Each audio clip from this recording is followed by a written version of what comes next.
Okay. Greetings and salutations, everybody, and welcome on into the most unpredictable learning the ropes we've done yet to date. Thank you all for joining us this Sunday night, and I'm going to peel back the curtain, y'all, because this literally is happening last minute. Let me start off first and foremost. Unfortunately, Mr. B-roll is not going to be able to join us tonight. Did have a family emergency come up, so you're in our thoughts, our prayers, brother. The show's for you, my friend. So he's got to take care of some business, but we've got an amazing guest with us tonight, though, and we're going to bring him on here in just a couple minutes. But also, too, you can probably tell by listening to me, I've been under the weather these past couple of days, so just now getting my bearings about myself. Like I say, I'm going to sound a little off tonight, but we're going to get through this and we're going to do this show. And it's going to be an awesome show. And it's going to be a show unlike that we've done before because we had a format, kiddies. But guess what? That format's out the window. We're going to be doing something different tonight. We're going to do a little freestyle, but y'all are going to love it because we all love professional wrestling. And that's what the show is all about, professional wrestling. But as always, when we kick off learning the ropes, we always like to start off with a little bit of a Plugapalooza. So I'm gonna have to try to do this myself this time. All right. So first and foremost, if you found us, we're here on the Twitch channel, on the Panda Wrestling Company's Twitch channel. So thank you for joining us, like I say. But hey, did you know that you could subscribe for absolutely this many dollars? That's right. All you have to do is be an Amazon Prime member. You get one free subscription to Twitch channel. Why not make it the Panda Wrestling Company Twitch channel? There's some amazing content creators on here. It's a no-brainer, right? And of course, we got to give a shout out and mad props to our sponsor, Rootless Coffee. I hope I'm pointing in the right direction. Because as you all know, they make a damn fine cup of coffee. Thanks, Ron. And don't forget to use that code Panda Coffee to save 15% off your purchase. Of course, not including non-collaborations. So, big shout out to Rootless Coffee. Holidays are coming up. Looking for some gifts. Why not hit them up? Just saying. Also, speaking if you're looking for some gifts, we got to talk about some of our merch. Head on over to sweetdollfacecreations.bigcardell.com and you can find all the popular Wrestle Talk content creators merch. Not only ours, but you also see, of course, the Wrestle Talk Wolfpack's got some stuff over there. Self Bet, Panda. I mean, just the list is galore, and it's growing. It's some awesome shirts. Sweet Dollface does an amazing job on some stuff, and holidays are coming up. I do believe here very soon you will be able to actually get some ornaments from Learning the Ropes and Cole TV. So that's cool. Speaking of which, Cole TV. So what have we got for this week? Well, I don't know because here's the thing. Pulling back the curtain here again. We were supposed to film a lot of stuff this weekend that was going to be on the show, scheduled for the week. However, had to cancel that. So I'll probably be putting out an announcement video tomorrow on our channel, just kind of updating everybody who subscribes and stuff. Gonna be a different kind of week for us. Probably a replay of this show will be on there, of course. But yeah, we just gotta regather ourselves and get back on track. You know, like I say, life happens, man. Sickness, it's no fun. And if you're sick out there, you know, stay healthy because it sucks. You know, it's going around really bad right now, especially like here in the Midwest, weather changing. It is what it is. So, also, I want to kind of go backtrack here. I was talking about the merchandise, Sweet Dollface Creations. The We Are Wrestle Talk movement, man, and it is a movement. It's been going awesome, Mr. B-roll. Just all the work he's put into that and getting that going and stuff. And there's just some really cool shirts and hoodies, and it's going for a great cause for suicide prevention. And that kind of brings me up to something about some sad news, which I'm sure all of you heard today. Jason David Frank passed away yesterday. And it was just an unfortunate set of circumstances, but just goes to show you, man, You never know. So if you're out there, you're struggling mentally, because we all do it, reach out, talk to somebody. Like, just pick up the phone, shoot a text message, whatever it is, because everybody's lives matter. So, all right. That being said, I'm going to bring on our special guest tonight. And this guy is a really cool cat. Once again, kind of pulling back the curtain. I just met him about 30 minutes ago. But he's got an amazing TikTok following, and he has also got an amazing career as a professional wrestler. And a lot of you guys are probably going to know him. I'm going to bring him on in here. Welcome the one and only Michael Wayne. What is up, good sir? That's me. How's it going? We're doing fine and dandy and sweet like candy, sir. How are you this evening? Awesome. I'm doing pretty good. I'm definitely also still kind of reeling over the Jason David Frank information from today. I was a huge Power Ranger fan as a kid. As a matter of fact, the first time I ever got suspended from school was because I was playing Power Rangers and the other kid did not know. And I might have hit him with a little impromptu sword, but that's here nor there. Yeah. But yeah, definitely I'm in the same boat as you. Definitely just pick up the phone and call anybody. My TikTok handle is right there. I don't care if I don't know who you are. Send me a message. I will give you my phone number. I will talk to you. It's definitely super important. Yeah. As somebody that has struggled with mental health, part of it because of something that happened in wrestling, which I'm sure we'll talk about at some point. It's no joke. So if you think you need help, you probably need help. You should get some. Yeah, no doubt about it. And like the crazy thing is too, I never personally met Jason David Frank, but I mean he was at a lot of cons and stuff I went to, and just seeing his interactions with fans and stuff, he always just had like a super positive outlook and demeanor and stuff. It's just he was a super personable guy. He always had time for you. I'd seen him at a couple different cons I'd been to. And you didn't leave there without getting your money's worth when you talked to that guy. Like he always had something to say. It was never the same interaction twice. Like you can tell some guys as they go to conventions, they've got a script. Like this is what they say to like everybody. He did not. It was all super off the cuff. He worked off what you told or were talking to him about. If you'd have brought up My Little Ponies to him, he probably would have talked My Little Ponies with you. It's just kind of the guy he was. Super cool dude. Like rest in peace, Mr. Jason David Frank. Your family's thoughts, good prayers were out to them for sure.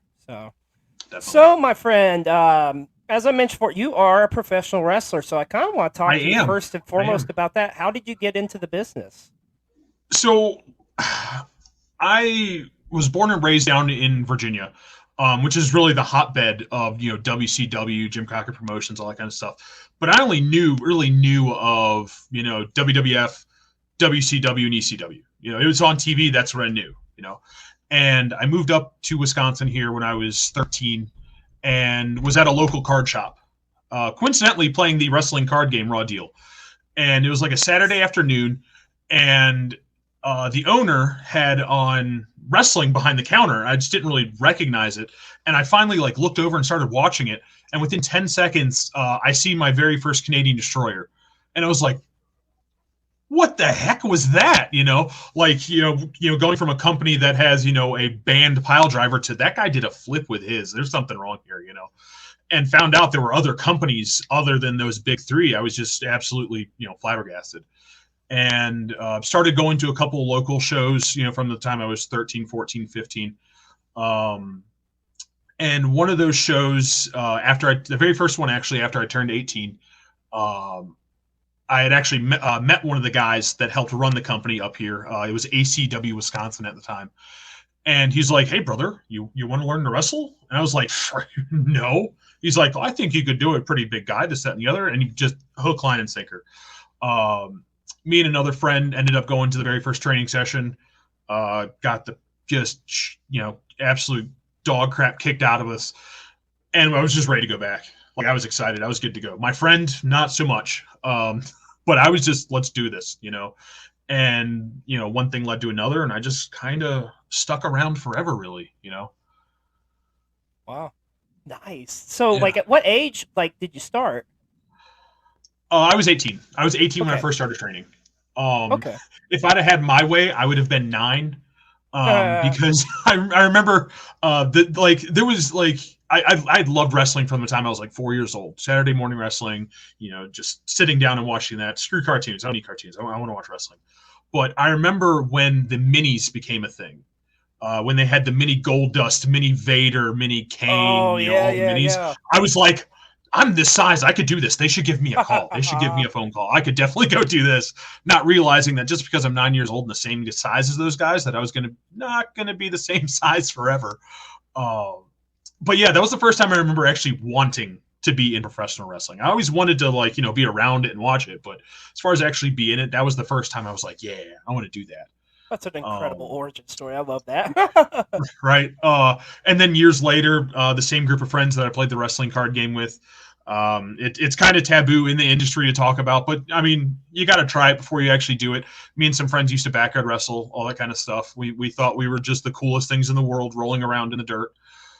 Basically, we were just ruining, expensive pairs of shorts and getting knee pads that we really didn't need to be using. But yeah, just kind of fell in love with it. Like, I always was a big sports kid. Played hockey growing up. When I got up here in school, eventually started wrestling, played football, track and field, which is an absolute joke. If you're a big guy in track and field and you think you're only throwing shot put and discus, they're going to make you run all the time. And I think that's crap. It's stupid. But yeah, it was just one of those, it just kind of came naturally. I'm already a naturally big guy. I'm like 6'2", depending on the quick trip I'm leaving. Run about 280, 290 pounds. So I just have that natural big, demeanor to me. I'm almost Mick Foley size, give or take. So I just kind of have that natural, I can get, hurt quite a bit. I've got a pretty hard noggin. I ain't got no problem getting hit in the face, so it just kind of lent itself to me, and I already loved it. So it just kind of match made in heaven, and, just kind of stuck with me. That's awesome. And then you work primarily in the Wisconsin area, right? Yeah. As of right now, because I'm really just easing back into wrestling, which again I'm sure we'll get to in a bit. After coming back from my broken neck, I've been working again for about a year. And originally, my wife's and my compromise was I get 6 matches a year. My first year back, I think I've done 22. Oh wow! So yeah, I lose a lot of other compromises around the house, so I'm okay winning one. I get one, and I think I got a good one. But yeah, I'm definitely gonna try to start re-expanding again. I used to go to Minnesota, used to go to Chicago quite a bit. Been to Indiana once or twice. Been to Iowa, up to the UP. I had an invite to do a tour in Canada, but there was just no way that was happening. I just had kids; that just was not in the works. Oh, okay. Yeah, just starting to get to that point where I'm comfortable in my own wrestling skin again. That I'm going to start, extending olive branches to people again. Well, that's awesome, man. Yeah. So I guess $1 million question here for me would be like, so the injury, the neck, like what exactly happened there? Did that end in ring or? Yeah, it was in ring. So, one of the guys that was coming out of the camp for the now ACW Wisconsin, out of Oshkosh, Wisconsin, I want to say he'd been training plus or minus a year, give or take. I was actually his first match, his second match, and this was his maybe 6th or 7th match, give or take, something like that. So he's real young into the game, real nice kid. I absolutely love him to death. We still, hang out quite a bit. I joke around with him quite a bit. He was actually my first match back. I very much wanted it to be him, just so I had that. I feel comfortable doing this again. If I could do it with him, I would be able to do it with anybody. Yeah, exactly. Yeah. It was very much a closure sort of thing. But match is going on, and it was literally almost move for move a match we'd done before. We were just changing up the end a little bit, and I can't remember the move or two leading up to it, but he ends up giving me a DDT, and it's really hard to see in the video, but my head just barely makes contact with the ring, and when I make contact with it, there's just kind of and that's it. Like if you're think of me laying on my face, it's literally I go from here to here, and that's it. And I hit and I roll over, and I've had stingers before where your toes and your fingers get real numb and tingly, and they're like that for a few seconds. It goes away, but it happened, and I just had one quick, and I'm just laying there like, nope, I'm hurt. Like, this isn't a stinger. Like, I'm hurt. I don't know what I did, but I'm hurt. A referee comes over to me. He's like, dude, you okay? I was like, tell him I'm done. I'm hurt. He's like, okay. So he goes and tells him. He rolls back over. He pins me. The ref counts 1. The ref counts 2. The ref. And I'm in my mind like, I just told you I'm hurt. Just hit 3. Darn it, So he finally hits 3. He rings the bell or whatever. Throws up the X, which is the universal someone's actually hurt kind of thing. My now tag team partner, his wife is a nurse. And then another guy's dad was also in the crowd, is a paramedic. The both of them jump in the ring. The owners jump in the ring. And I'm just laying there and, can you wiggle your toes? Can you feel this? Can you feel that? I was like, yeah, I can feel it all, but something's not right. Like, there's something wrong here, And they're like, okay, we, called an ambulance to be here soon. I was like, well, you can call them back because you're not carting me out of this ring on a backboard. Yeah. No, you landed on your head. You need to, okay, that's not happening. So I literally sat up to my side and pushed people out of the way so I could roll at least to the apron. I get to the apron and 2 of the guys try to get under my arms. I was like, that's not happening either. I have to pretend to be tough guy out here. Let me get to the back. I'll be fine. So I walk to the back and I get just past the curtain. And the second that curtain completely closed behind me, I just fell. Nothing stopped me. Hands to my sides, just face into the floor. And I remember getting up into the chair and I was like, okay, fine. I'll go to the hospital. You talked me into it. I'll go. They're like, okay, we already recalled the ambulance. It's like, no. Someone can drive me to the hospital. You're not getting me in an ambulance. Just there's no way. So I show up in the hospital. So I get to the emergency room. This is probably 10 o'clock at night, give or take. And I'm still in all my wrestling gear. I didn't take any of it off, right? So I walk into this emergency room. It's like, hey, I do some wrestling. I landed on my head kind of funny. I think I got an issue. Can we do something? They're like, yeah, sure. Luckily, there's nobody else in there, so we can get you in right away. So I get into the room. I'm laying there, and this little old nurse comes in. That woman must have been 90 years old, 90 pounds, 4'2", and she comes to get me to take me to do an X-ray. So I'm following her in the hallway, still dressed in all my wrestling gear. So with my boots on, I'm 6'5", 6'6", with this woman that, without exaggeration, is 5 foot tall. And I just kind of looked down at her, and I was like, how tough would it be if I'm just kind of walking around here right now, and I got a broken neck right now or something? And she looked at me just super serious, that'd make you look pretty tough, wouldn't it? And we just kept walking. That was it. Get in, do the X-ray, get back. I had been back in the room maybe 5 minutes, and a doctor pokes his head into the room, and he's like, hey, I looked at your X-rays. I don't see anything going on. You're probably going to go home soon. You just had a little bit of a stinger. I was like, oh, okay, cool. As soon as his head left the room, that same little old nurse comes walking back into the room with a C-collar. And she goes, do not move your head. You broke your neck. And I was like, oh, just stiff as a board. Just could not move, They get the collar on me. My actual doctor comes in and he's like, so I've got bad news. And then I've got probably the worst news you've ever heard. I was like, okay. I'm still moving. This can't be the worst news I've ever heard, He's like, well, the bad news is you definitely broke your neck. You broke your C6, and it is actually chipped off and gotten between the rest of your C6 and your spinal cord. Okay. That's bad. That is probably the worst news of my life. He's like, nah, it's not the worst part. It's like, what's worse than a broken neck? I'm thinking brain bleed or something like that. Come to find out, right near where I chipped it off, I had also torn the artery inside of my C6. So there's a set of arteries that run basically parallel to your spinal cord, and they could literally go from your tailbone up to the base of your skull. And I tore the inside layer of one of them. And I was like, okay, that sounds worse. But I was like, okay, but I'm not bleeding out or anything like that. He's like, no, you're not bleeding out, but you can. So we need to ship you to Green Bay because we don't have a trauma center. You need the top of the top line kind of don't die situation stuff. And I was like, Okay, yeah, that's the worst news I've ever gotten. Sweet, let's do this.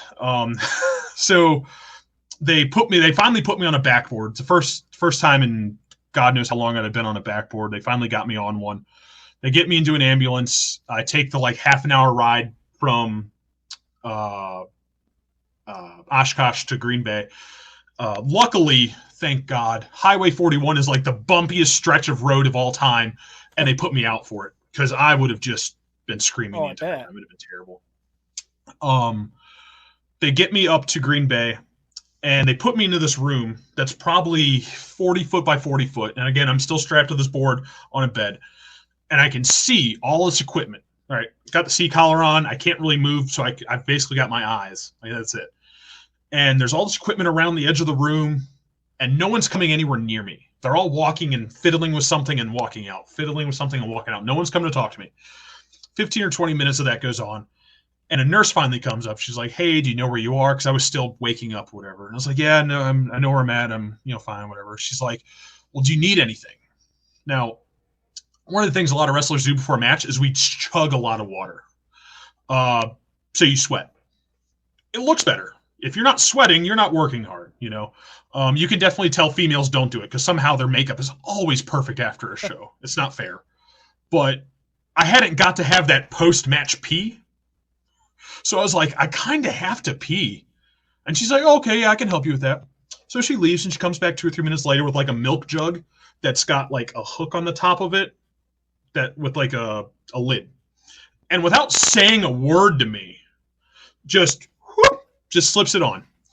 The second she does that, everybody in that room had to have something to do with me. A guy's putting a wire here. Someone's putting an IV in there. Hey, can you feel this on your toes? This, that, and the other. And I finally just yelled, everyone needs to stop. I'm trying to pee. And everyone just kind of and walked out the room. I don't know how people pee themselves laying in bed because that was the hardest urination I've ever had in my life. Trying to pee while laying on my back, just to this board, just like, come on. Like the will is there, but it just would not come out, kind of thing. Well, especially when you eventually have so many people around you, yeah. Yeah, like it just the pressure was on, I had to perform. That finally passes.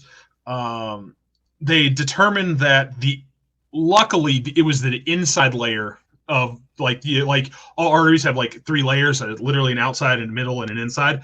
I tore the inside, which sounds better, but in essence what happens is if that starts to fix itself and clots and then the clot breaks off, it goes 3 inches to my brain. I've got to be laying on the table or I'm dead. So I ended up having to be on blood thinners for 4 months while that fixed itself before I could even have surgery to fix the bone that broke. But little head of the story. Wake up the next morning in a normal room. I just have the C collar on. I'm not strapped to any board, thank God, anymore. But I'm waking up and a nurse comes in and I'm just kind of like laying there, traditional bed or whatever. She's like, "Hey, how's it going? I'm nurse such and such. Anything I can get for you?" And I'm again still waking up. I'm super groggy because they've been pumping me full of pain medication. I'm like, "No, I'm fine. So she leaves. She comes back like half an hour later and she asks the exact same thing. Is there anything I can get for you? And for some reason, for the second time in less than like 12 hours, it's like, I kind of have to pee. And she's like, "Oh, they should have put a catheter in you last night." And I was like, "They what?" And I like lift up the blanket and I look and there's no catheter in me, but she freaks out and runs. And I'm like, I didn't I mean, she's a nurse, so she should be used to seeing that kind of stuff, but she definitely didn't see anything, and I'm kind of taken back by it. Another nurse comes in like 10 minutes later. I was like, "Do you know what happened just now?" And she's like, "I have no idea. She just kind of left your room and just beelined." It's like, okay.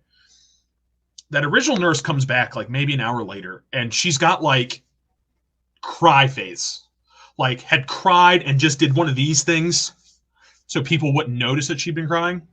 Come to find out, before walking into my room, she read my chart and saw that I had broken my C6 and assumed that I was paralyzed.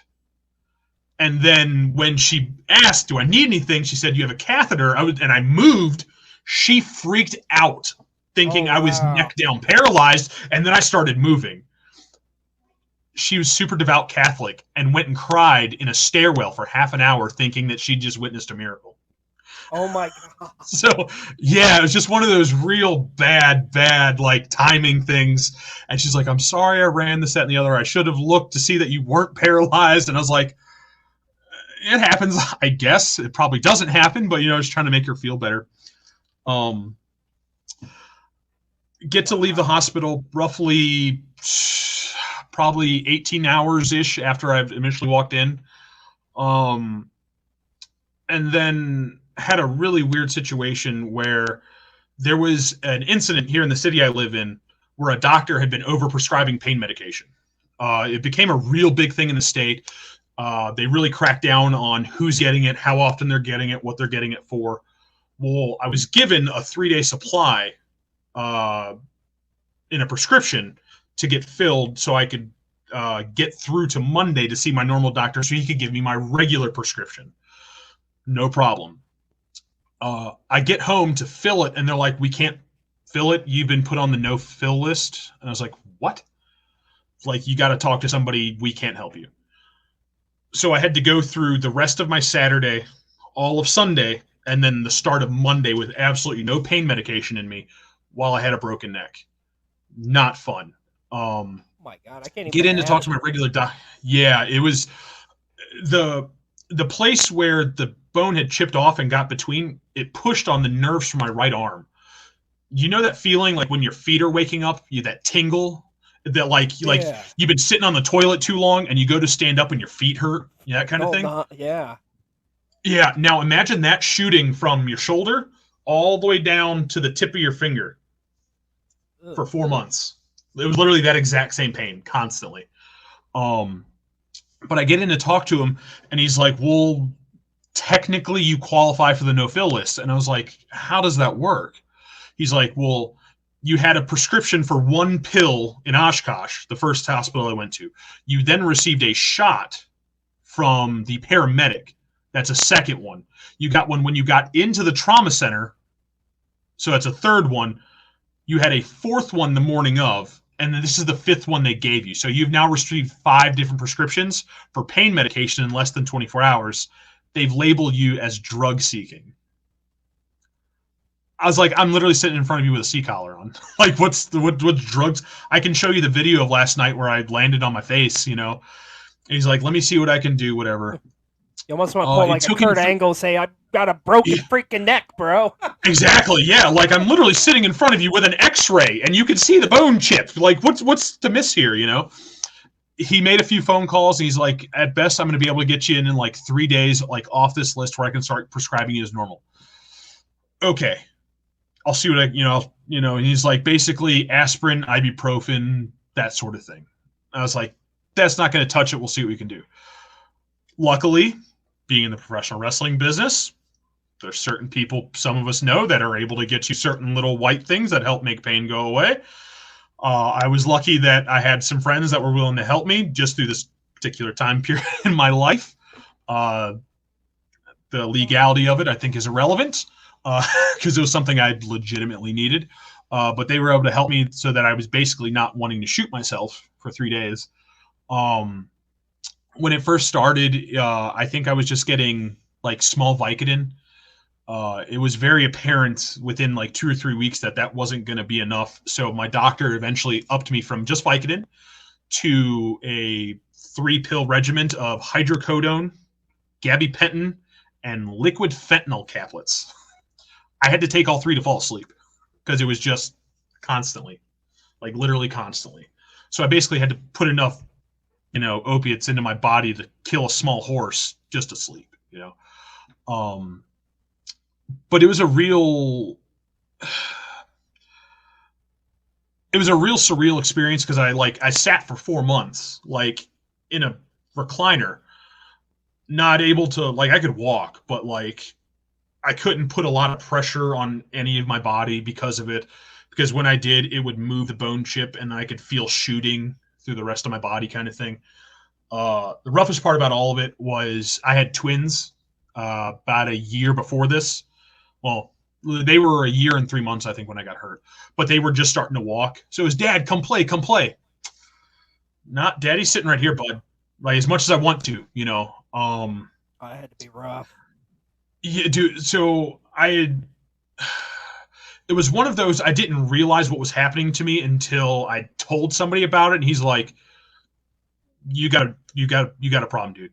Um, I noticed that I would wake up in the middle of the night and like get up to use the bathroom, and as I walked past my boys' room, I would stop and just kind of stop and turn and look at them, and have that I could have lost them sort of mentality, and I would sit down in front of their room and just bawl, just lose my mind for like an hour and make sure I stayed quiet to not wake them up, stay quiet so my wife wouldn't wake up, kind of thing. And that went on for like 2 or 3 months. And great friend of mine up here in Wisconsin, Ben McCoy, was in the service, was injured in the line of duty, was actually shot by a sniper that hit him in the back of the jaw to the point of like spit out the bullet, kind of thing. Um, but also in the wrestling business. He's helped promote with me. He's run shows with me. Great guy. I told him all this one day, and he's like, "You need to go to a doctor." And I was like, "It's just, I just freak out every once in a while." He's like, "No, you need to go to a doctor about PTSD, man." And I was like, "That's not what that is." And he's like, "Give me a second." He like literally Googled the definition, and I was like, "Yup, I hit all those points. I'm going to a doctor." Um, go to the doctor. Was diagnosed PTSD from the accident.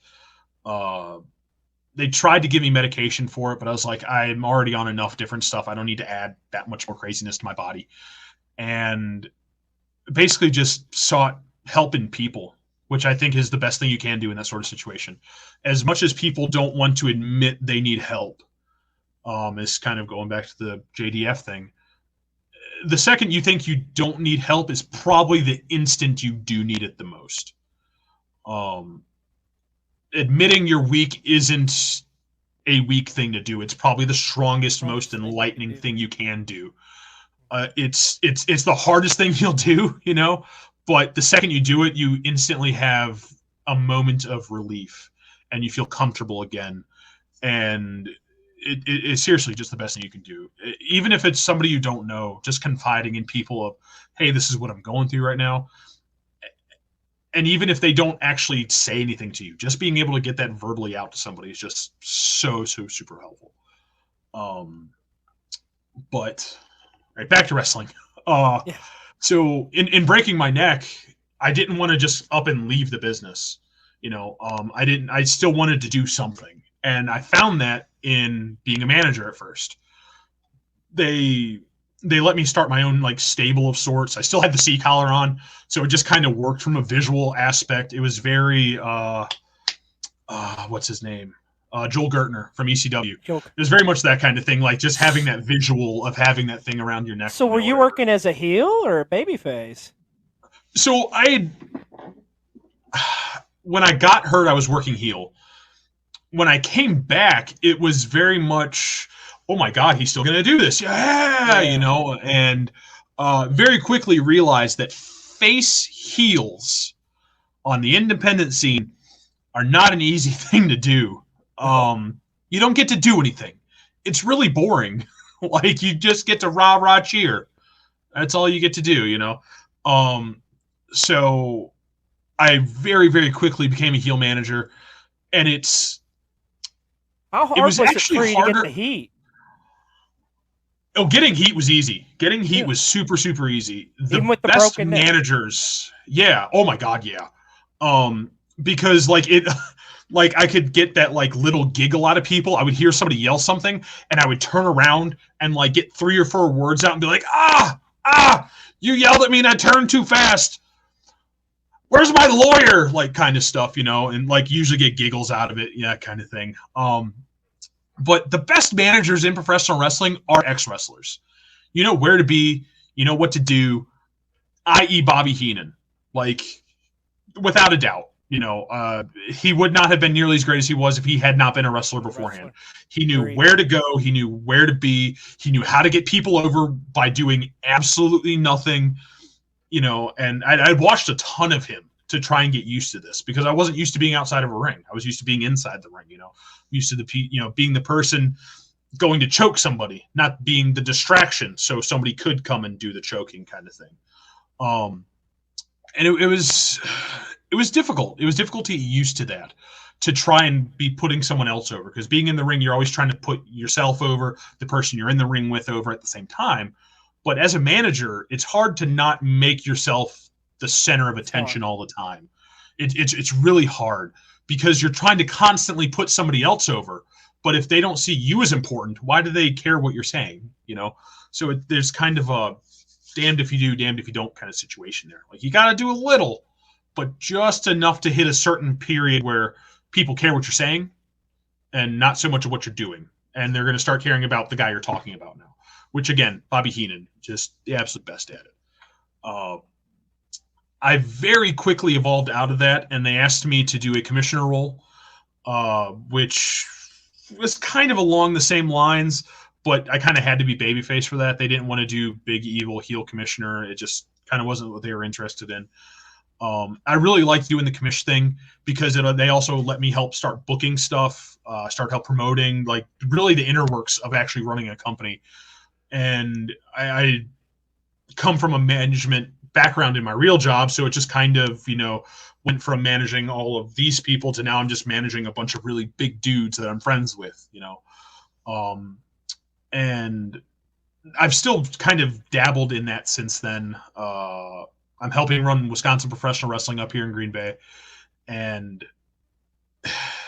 again, it's one of those, you got to figure out how to put everyone else over before you get to be the one that gets put over. It's really hard being me and my tag team partner are like number one tag team in the company right now. But I can't really just put the titles on myself because then everyone's like, oh, it's Dusty Rhodes all over again. And I refuse to do that. I don't want to do that. So I don't do any of my own booking. I let everyone else do my booking, and then I follow what they tell me to do. So there is no conflict of interest there, Yeah. Which they were all kind of taken back. Like, you could do whatever you want. You're not going to. I was like, nope, not going to do it. Not going to do it. But yeah, so I've literally, if you can name it in wrestling, I've done it. Like literally everything from top of the show to the bottom of the show, or, and everything in between. Obviously still very much prefer wrestling. Yeah. It's what I came back again a little bit over a year ago now. Well, and I would say with your injury and with like you now being involved in every aspect of it, it probably makes you appreciate it all the more when you're in the ring, right? So much, yeah. Like I remember my first show back, it was in front of a crowd, like it was a brand new venue to me. I'd never been in there before. And there was a lot of the regulars that I still had recognized from, way back when, a bunch of fresh faces that, only knew me from the internet.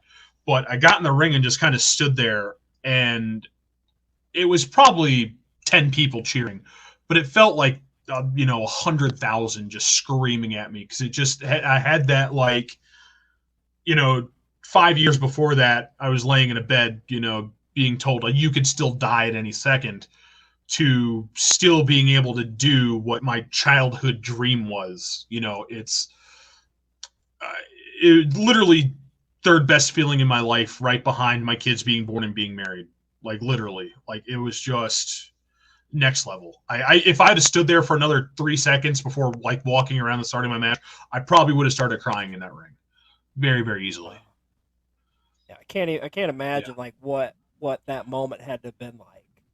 I mean, it's surreal. It was WrestleMania to me. There were 100 people in that venue, but it was WrestleMania to me. Like that's what it felt like. It was massive, to have something taken away on accident, and then, like I laying in that bed when I was told you broke your neck, I was very comfortable immediately with I'm never wrestling again.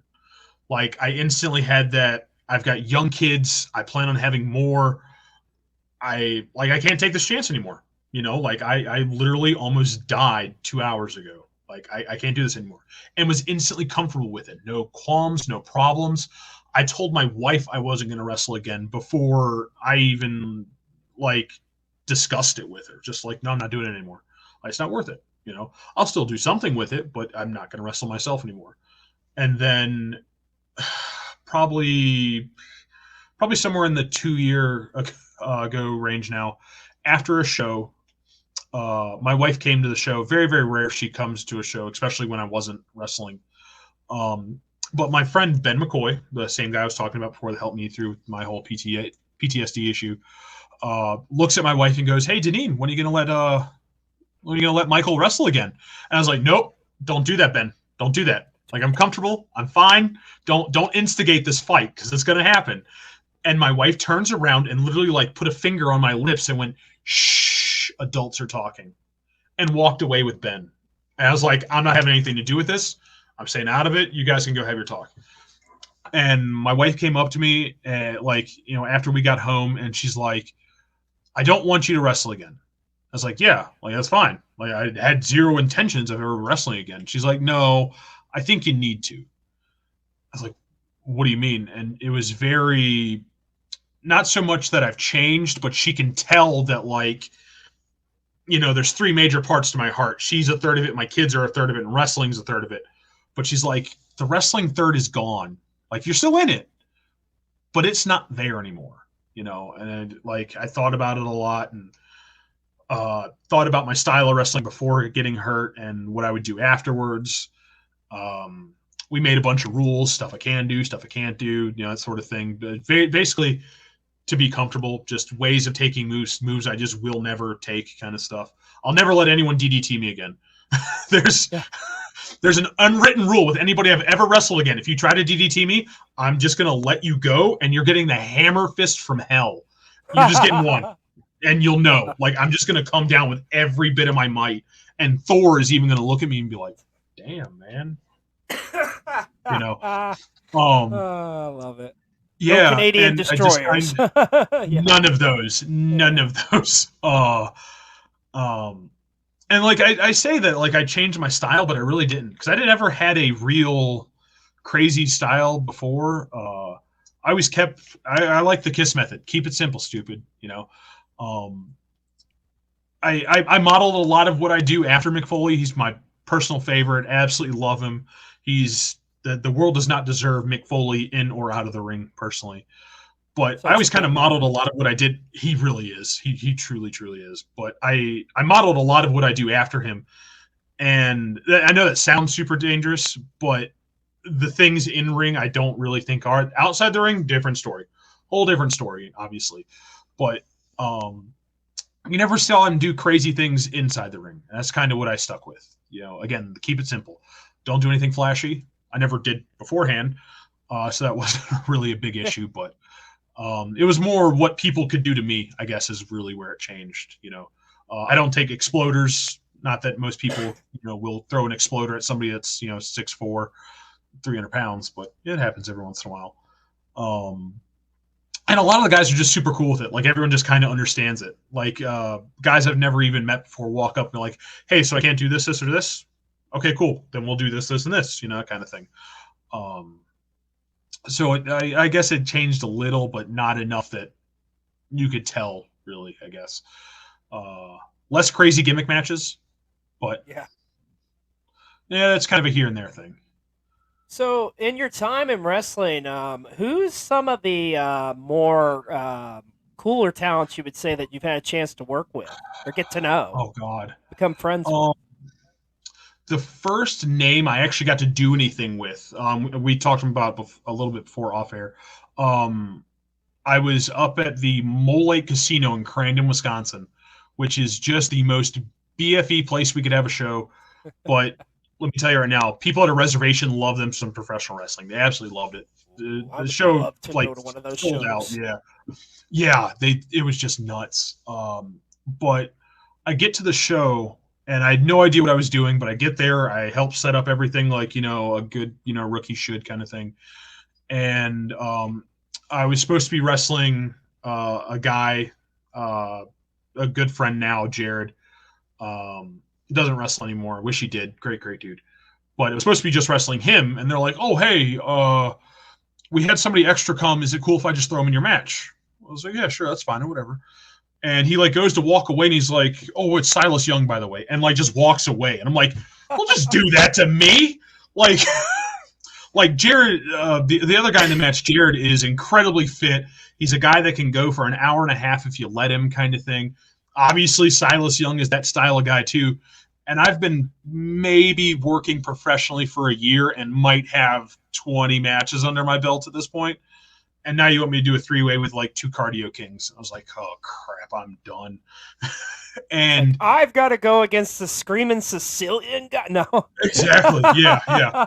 But like, that's awesome though. And this is something. This is actually what has made me approach every other major name with a lot more ease. I made it very, very clear to him. I was like, I don't know if I can keep up with you guys. Like, I've seen you guys wrestle without me, and I saw what you could do. And Silas told me, he's like, what sense does it make for me to wrestle circles around you?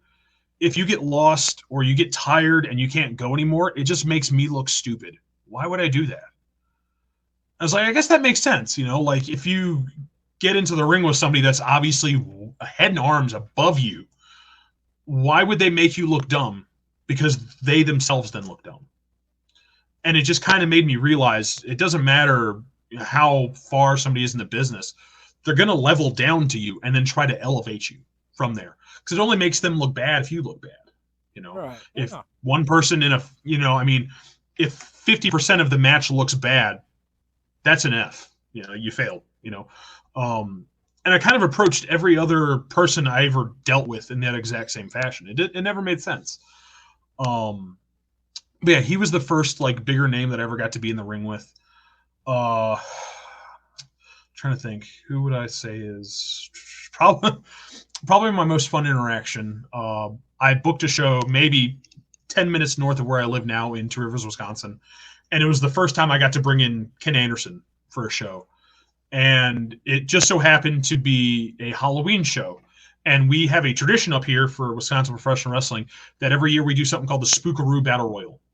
And it's literally exactly what it sounds like. It's exactly what it sounds like. You either go buy a costume or you switch gear with another guy. So you wrestle as him, he wrestles as you kind of thing. And then whoever wins it gets some sort of title shot that night. So there's a little bit of storyline to it, but for the most part, it's just who wants to go have some fun. This was during the period that I was hurt, so I wasn't wrestling myself. But as commissioner, I dressed up as Mario because why not dress up as Mario? It was the costume I could find that fit.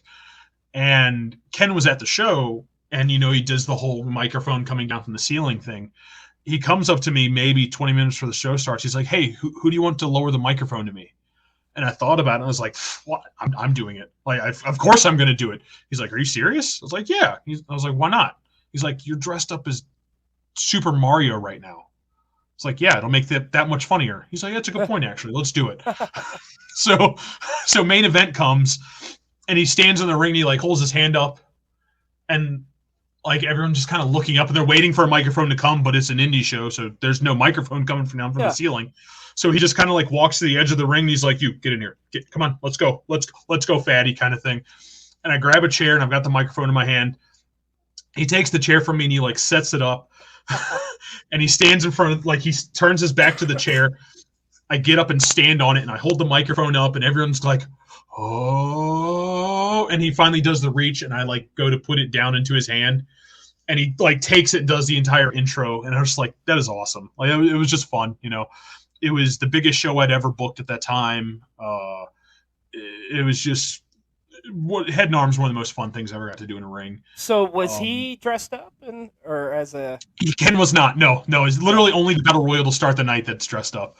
I gotcha. God knows what he would have dressed up as either. Yeah. He's the name. He gets a pass. He can do what he wants. Yeah. That's awesome. That's something else too. Like usually you would think of like you book somebody like that, they're gonna want to do their thing. Most guys aren't like that. They literally walk up and they're, "Hey, what do you want me to do?" Like it's exactly what Ken's question was. It's like, "Hey, what do you want me to do tonight? Am I winning? Am I losing? Do you want this, that, and the other?" And he was very receptive to like everything. And again, it was one of those, I'm just a guy, and you're asking me what I want from you kind of thing. That'd be a surreal moment. A very surreal moment. Yeah. Like I was watching you like 10 years ago in high school, kind of thing. And now I'm telling you what to do. It's so weird. But in a good way. But yeah. Yeah, I've got to interact with a ton of different guys. I know one. we were talking about before we start. You said you got a really good Yeah. Adam Pearce story. I gotta know that. Yeah. So, let me think. This would have been 2013, 2012, maybe. Pierce's NWA Heavyweight Champion, easily the greatest of our generation. And he was booked to come up here to a show, and I was just stoked. I was already a fan of his, and he's bringing Charlotte to boot, which is my favorite, title of all time. Like, I get to see the actual Charlotte. Like, I was just pumped for that alone.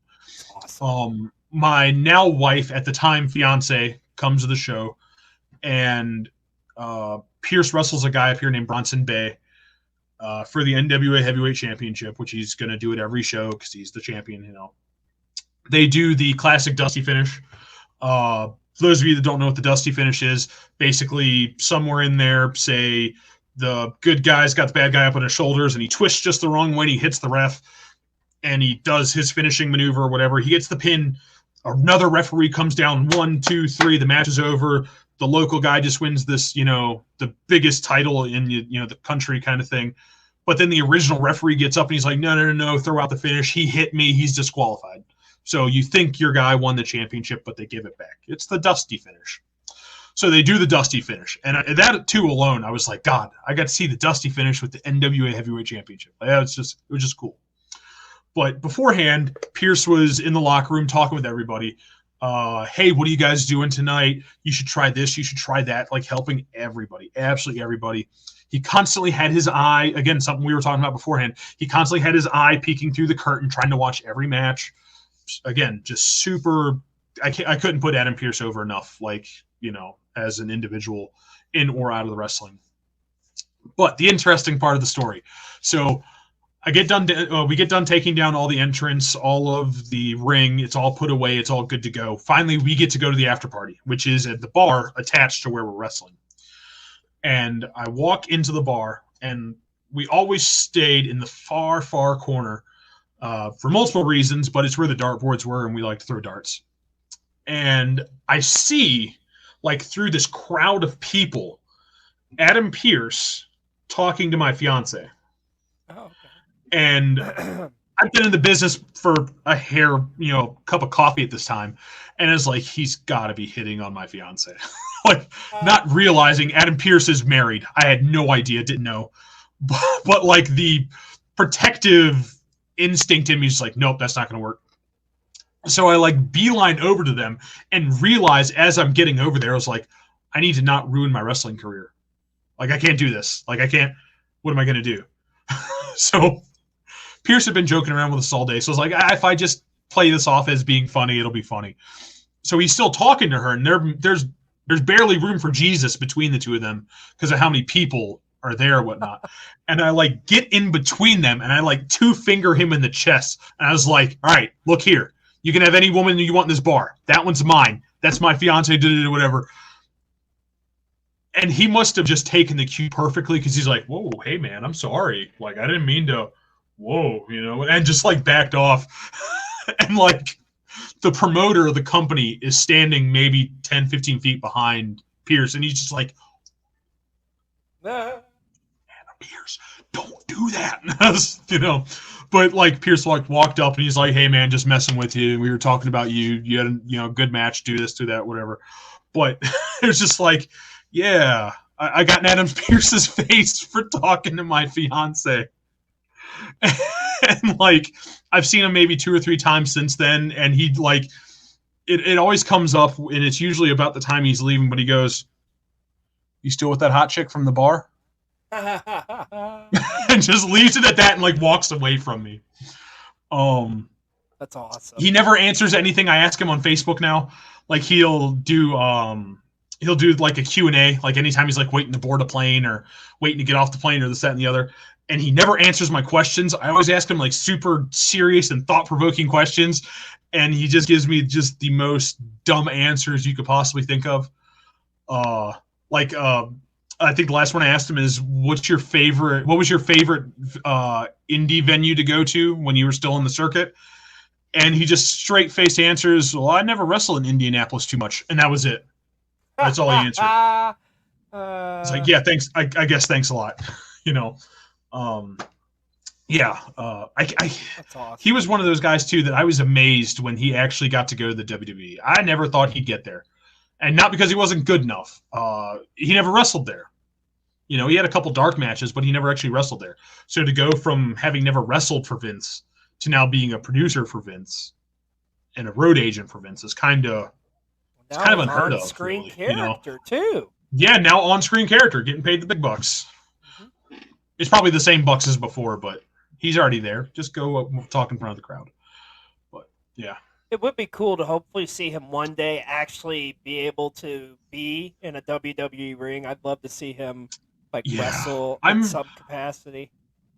I am surprised at some of the physical altercations he's had that they've never actually put him in a match with somebody. I think the first one might have been Brock. Like Brock F5'd him. I know he got speared once or twice by Roman, but the fact they never did one short little thing, it's probably more them than him. It's like when they announced Roman Reigns and Adam Pearce for Royal Rumble that one year, I was like, yes, that's going to be great. I want to see that. Everybody else is like, I was pumped. It's like, it's like you're about to see Roman Reigns' greatest match of all time. Yeah. And then it doesn't happen. People don't even know. Sad. They don't even understand. Like the majority of the WWE fans, like a lot of the guys that, were really, that a lot of guys dote over nowadays were indie darlings that you've never seen their best stuff. If you didn't watch a lot of Ring of Honor, you've never seen a real Bryan Danielson match. Same thing with because even his style in AEW is yes, it's different than the WWE style, but still, it's like he's gotten older. He's got to be, especially with injuries, he's got to be safer. But like he's got a master's in wrestling. Yeah, like he's got a master's in wrestling, and he showed it in Ring of Honor.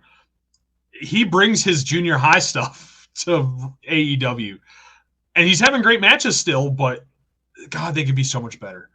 Yeah, they could be so much better. I feel the same way about Orange Cassidy. Actually, Orange Cassidy's gimmick holds him back. He makes way more money because of it, so I understand it. But I think his gimmick really takes him back from the wrestling that I could see him doing. If you ever get to watch Chikara, absolutely love Chikara. As Fire Ants, that was Orange Cassidy.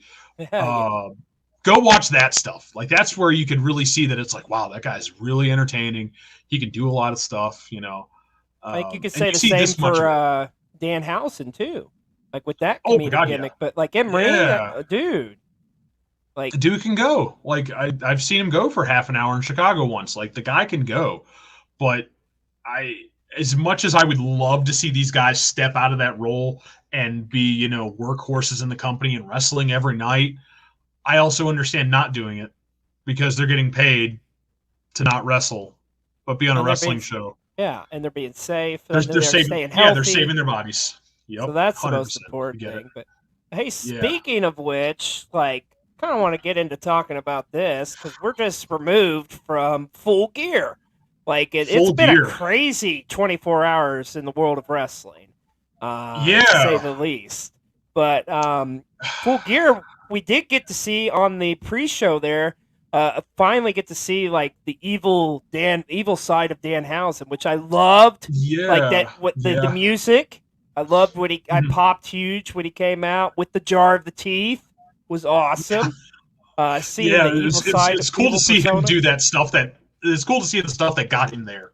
Finally get to do all that kind of stuff. It's kind of like I feel like they're going to use that almost kind of like a switch, like you'd see back in the day in like NXT with Finn Balor. Where he'd bring out the demon or something. Like you're going to see the evil Danhausen every now and then, but you're mostly going to get the very nice Danhausen. It kind of reminded me of Doink. How Doink had that like good Doink music and bad Doink music. That's kind of what it reminded me of. And you don't know until that music finally hits that it turns into that super dark and deep that you finally knew you were getting, bad guy Doink. It kind of reminded me of that when I first heard it. I was like, oh yeah, I remember that. Yeah, I was really happy to see him come out last night. Yeah. But yeah, let's talk about Full Gear last night. What's your Yeah. first of all, what's your thoughts overall on the show? Good. Good to almost great. There were a few matches that I think they'd have been fine leaving off. I mean, there were what, 9 matches, 10 You had matches 10 on the altogether. pay per view and 3 on the pre show. Yeah, that's A a lot of really wrestling. tired crowd come the end of the night. Like just from a like from a booker standpoint, I'm like, no, that's too many matches. They're going to be so tired, especially because AEW is a very up and up and up on their pay per views kind of wrestling. Very do what you want, balls to the wall, go hit it, kind of company. No restrictor plate, and to have that for what turns into 13 matches in one night, I imagine Yeah. I would have slept really good having left that show. I will say this. I thought for as many bouts as they, and maybe it's because like I feel like as a fan I'm starting to get conditioned to it because these pay per views they put on are always like just loaded to the brim with matches. I Yeah. felt like Oh, the yeah. show was paced pretty well for the most part. I Yeah. thought like where the matches were placed was very good on this show. Mhm. Um, Yeah. in my opinion, as far as like overall, um, I feel like this was, and we kind of were thinking about this going into it, but it really is kind of like, okay, this is obviously the next era for AEW of where they're going. Because you Yeah. saw a Yeah. lot of, I think a lot of people have been critical of them with like talking about, oh, like getting your homegrown talent over. But there was a lot of Yeah. quote unquote homegrown talent that got over Yeah. last night. Um, And it was, like I say, Probably. I thought the pacing was great. Yeah. Probably. Actually, I wasn't a big fan of this particular person when they first started. I didn't really know anything about them, to be honest, before they started. Jade, Jade Cargill, Yeah. is easily becoming one of my favorite female professional wrestlers of all time. Uh, Yes. that woman, you can just tell, eat, breathes, and sleeps what she's doing right now. Yeah, She's so absolutely. into that character. She works her butt off every match she's in. The There's physical no, taking specimen. time off. Yeah, like it's just not something you see in most female athletes. No. Um, the entire entourage that goes with it, it all works so The whole well. package. Uh, Now she's getting yeah, into and where if like she's pay per view, she's dressing up in like different kind of cosplays. yeah, So we saw like little um, Thundercats last night, yeah, which is very yeah, that was, nice. that was super cool. Yeah, but like the comparison that I can't stand though is people trying to compare her to Goldberg, and I don't think that's Yeah. fair No. to I her mean that's because just she the can record wrestle. thing. Yeah. Yeah. Yeah, yeah, Yeah. yeah, she can wrestle.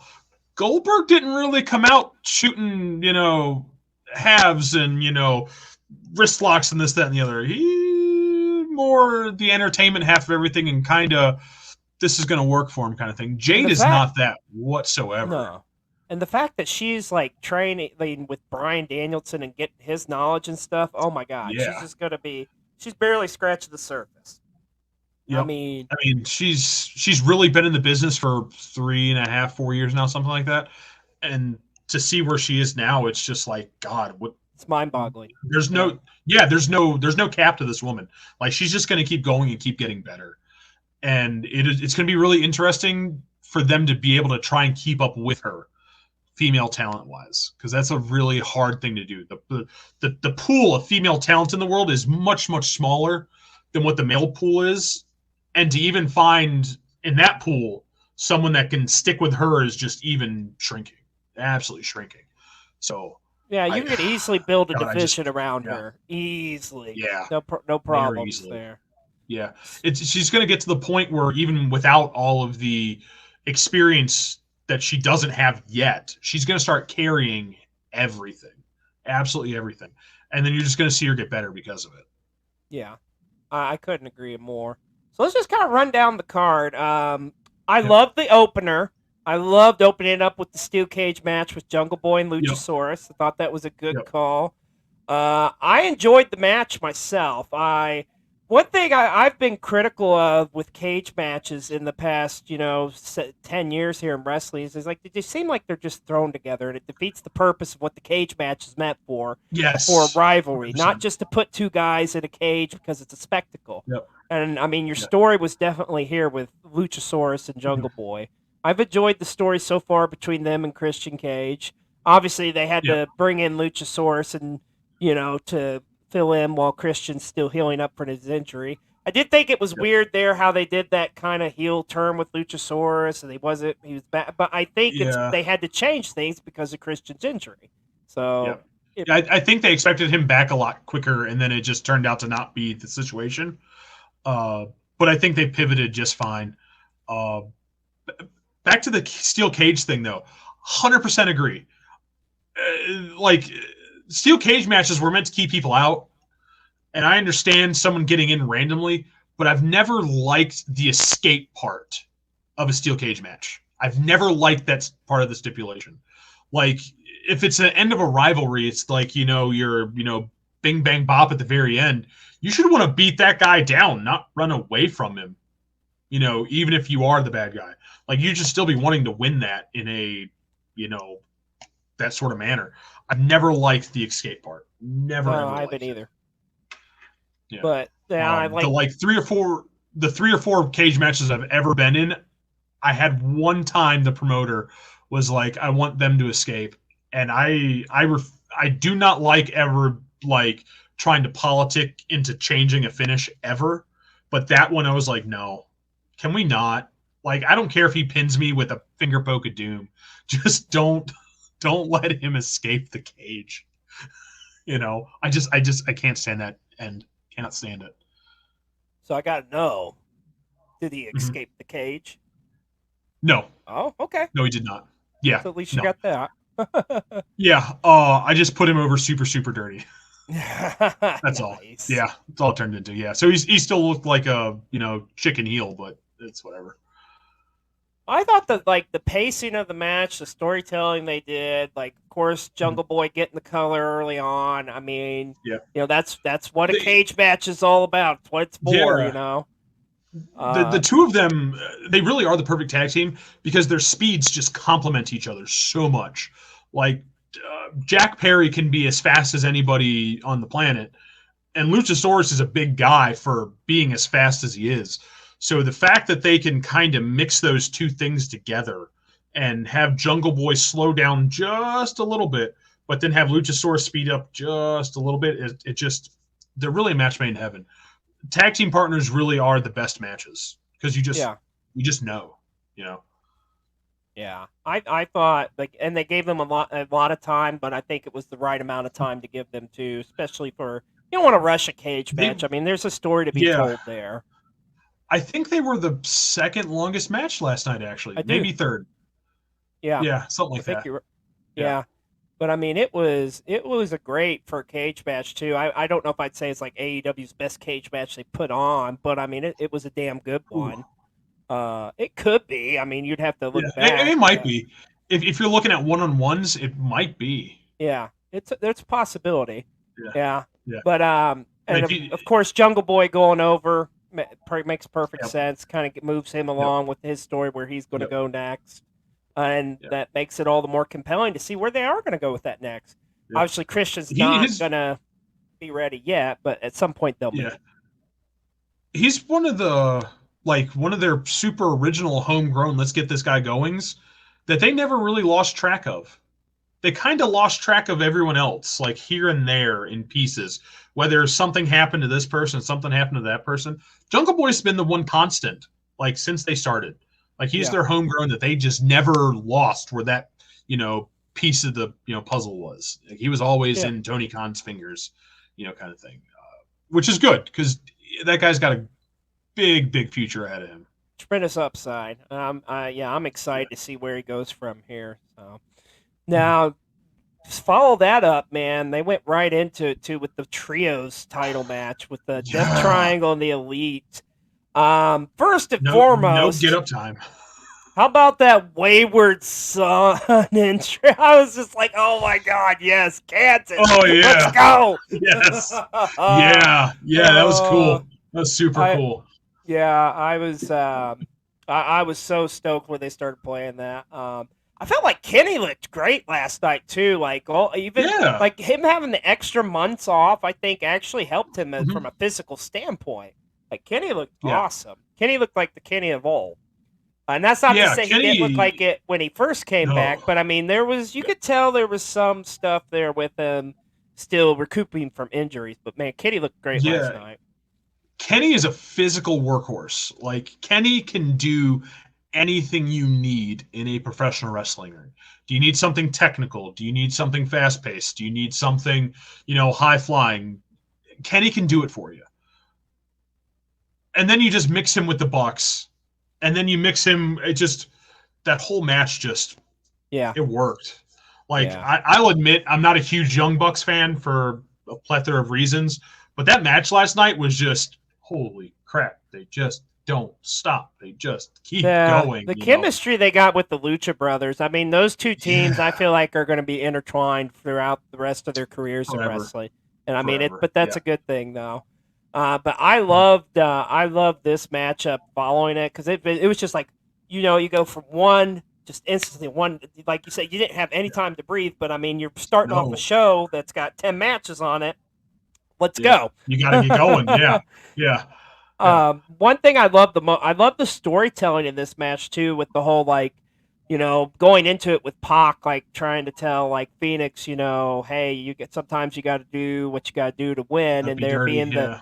hesitation with the hammer, and then end up the finish with.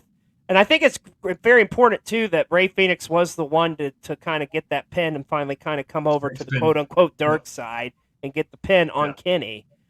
So Mhm. I was really happy Death Triangle won that one. I was excited to see the Yeah. Elite back, but I think it was one of those things where everybody was just assuming, okay, the Elite's back, they're going to get the Yep. belts back. Yeah. It's exactly what I was about to say. Like I think everyone expected them to just walk in and take those back, but there's talents that don't need titles, and I think that particular trio are guys that don't need titles to be important on a show. No, They have tremendous matches all the time. They don't. They can build a story with anybody. They don't need them, and not to say, you know, uh, you know, Phoenix and Pac and them don't. They need it because they don't either. They're the exact same way. But I think the Young Bucks are definitely guys that I think they're better without them. Oddly yeah. enough. And now we find out we're getting this best of 7 series between them. It's like, oh my god. Yeah. Yeah. I mean, it's Yeah. there's been some great best of 7 series, in the years of wrestling, but it has been a long time since we've really seen one. Yeah. And let alone with tag teams and 6 guys in it. Oh my god, this is gonna be Yeah. awesome. And guys that you've already seen work so much, like their biggest, the hardest thing for them to do now is each of those matches has to be different. Yeah, That's gonna be hard. That's gonna that's be gonna be real, very real hard for difficult. those guys. Yeah. Uh, I mean, you figure a lot of people say this. I'm definitely one of them. But if you've seen one Young Buck match, you've seen quite a few Young Buck matches. So for them to now have to kind of change it up a little bit, and people are going to compare each one of those matches, they're not going to be able to do the same stuff. So it'll be really interesting to see what new they can come up with, how they can change a little bit here, change a little there, throw some stuff in we've never seen before, maybe, kind of thing. Super interested to see it just because of that. Yeah. But if anybody could do it, it would be these 6 guys, though. I'll say that. Oh God, yeah, Yeah. 100%. Yeah, very, very innovative guys. They're never boring. Yeah. So from there, it's like to follow that up. It's just like, gosh, I feel sorry for who's next. They did go with the TBS Yeah, title with Jade and Nyla, which it wasn't a yeah, bad and it was match, really. I thought it was a decent yeah, match. I don't think the crowd was as into it, just simply the fact they just wore out from the first 2 matches. yeah, yeah, But still, I thought it was a good match. Like we were talking about earlier, Jade just is getting better and better. Like you yep, see it every day, every match she yeah. wrestles. And it's funny, like if you would have taken this exact card and you would have showed it to somebody that strictly watched WWE in, let's say, 2005, and you asked them where are your bathroom breaks on this card, they would have pointed to this Just, match yeah. without knowing who was there. They would have pointed to this match, and they would have been sadly mistaken that they got up during an AEW women's match. Because for so much of, up until maybe 2000, 12, 13, 14, NXT really gets rolling. That's literally what women's matches were on pay-per-views 9 times out of 10. Not all, but quite a few times. It was, all right, cool, I can go get popcorn, I can go get a drink, I can go pee, come back. All right, cool, when's the real match coming on? Yeah. They prove you wrong. And let me tell you, Jade is just, oh God, I cannot overhype Jade enough. I really can't. You can't skip a Jade match. You just can't do it. No, you can't can't. do it. Yeah. No. And of course, Jade. And then she had she had a tremendous dance partner too in Nyla Rose. Nyla is again somebody I didn't know a ton of before seeing her in AEW. Another tremendous talent. She works completely different than every other female that's on the roster right now. Again, that same big physical that Jade does, but in a more, big guy power kind of way. Tremendous match between the two of them. Very complimentary. Very complimentary. Yeah, I thought, like, out of all the challengers Jade has had so far, Nyla represented the most realist threat going into this match. But yeah, once again, Jade retains, and sky's the limit. I mean, I don't see her losing anytime soon. So I hope she doesn't. I hope she keeps that title for 5 years. Yeah. Like just forever. Unless she just relinquishes it and it's like, okay, I'm going after the main title. Who knows? But so far, it's been great.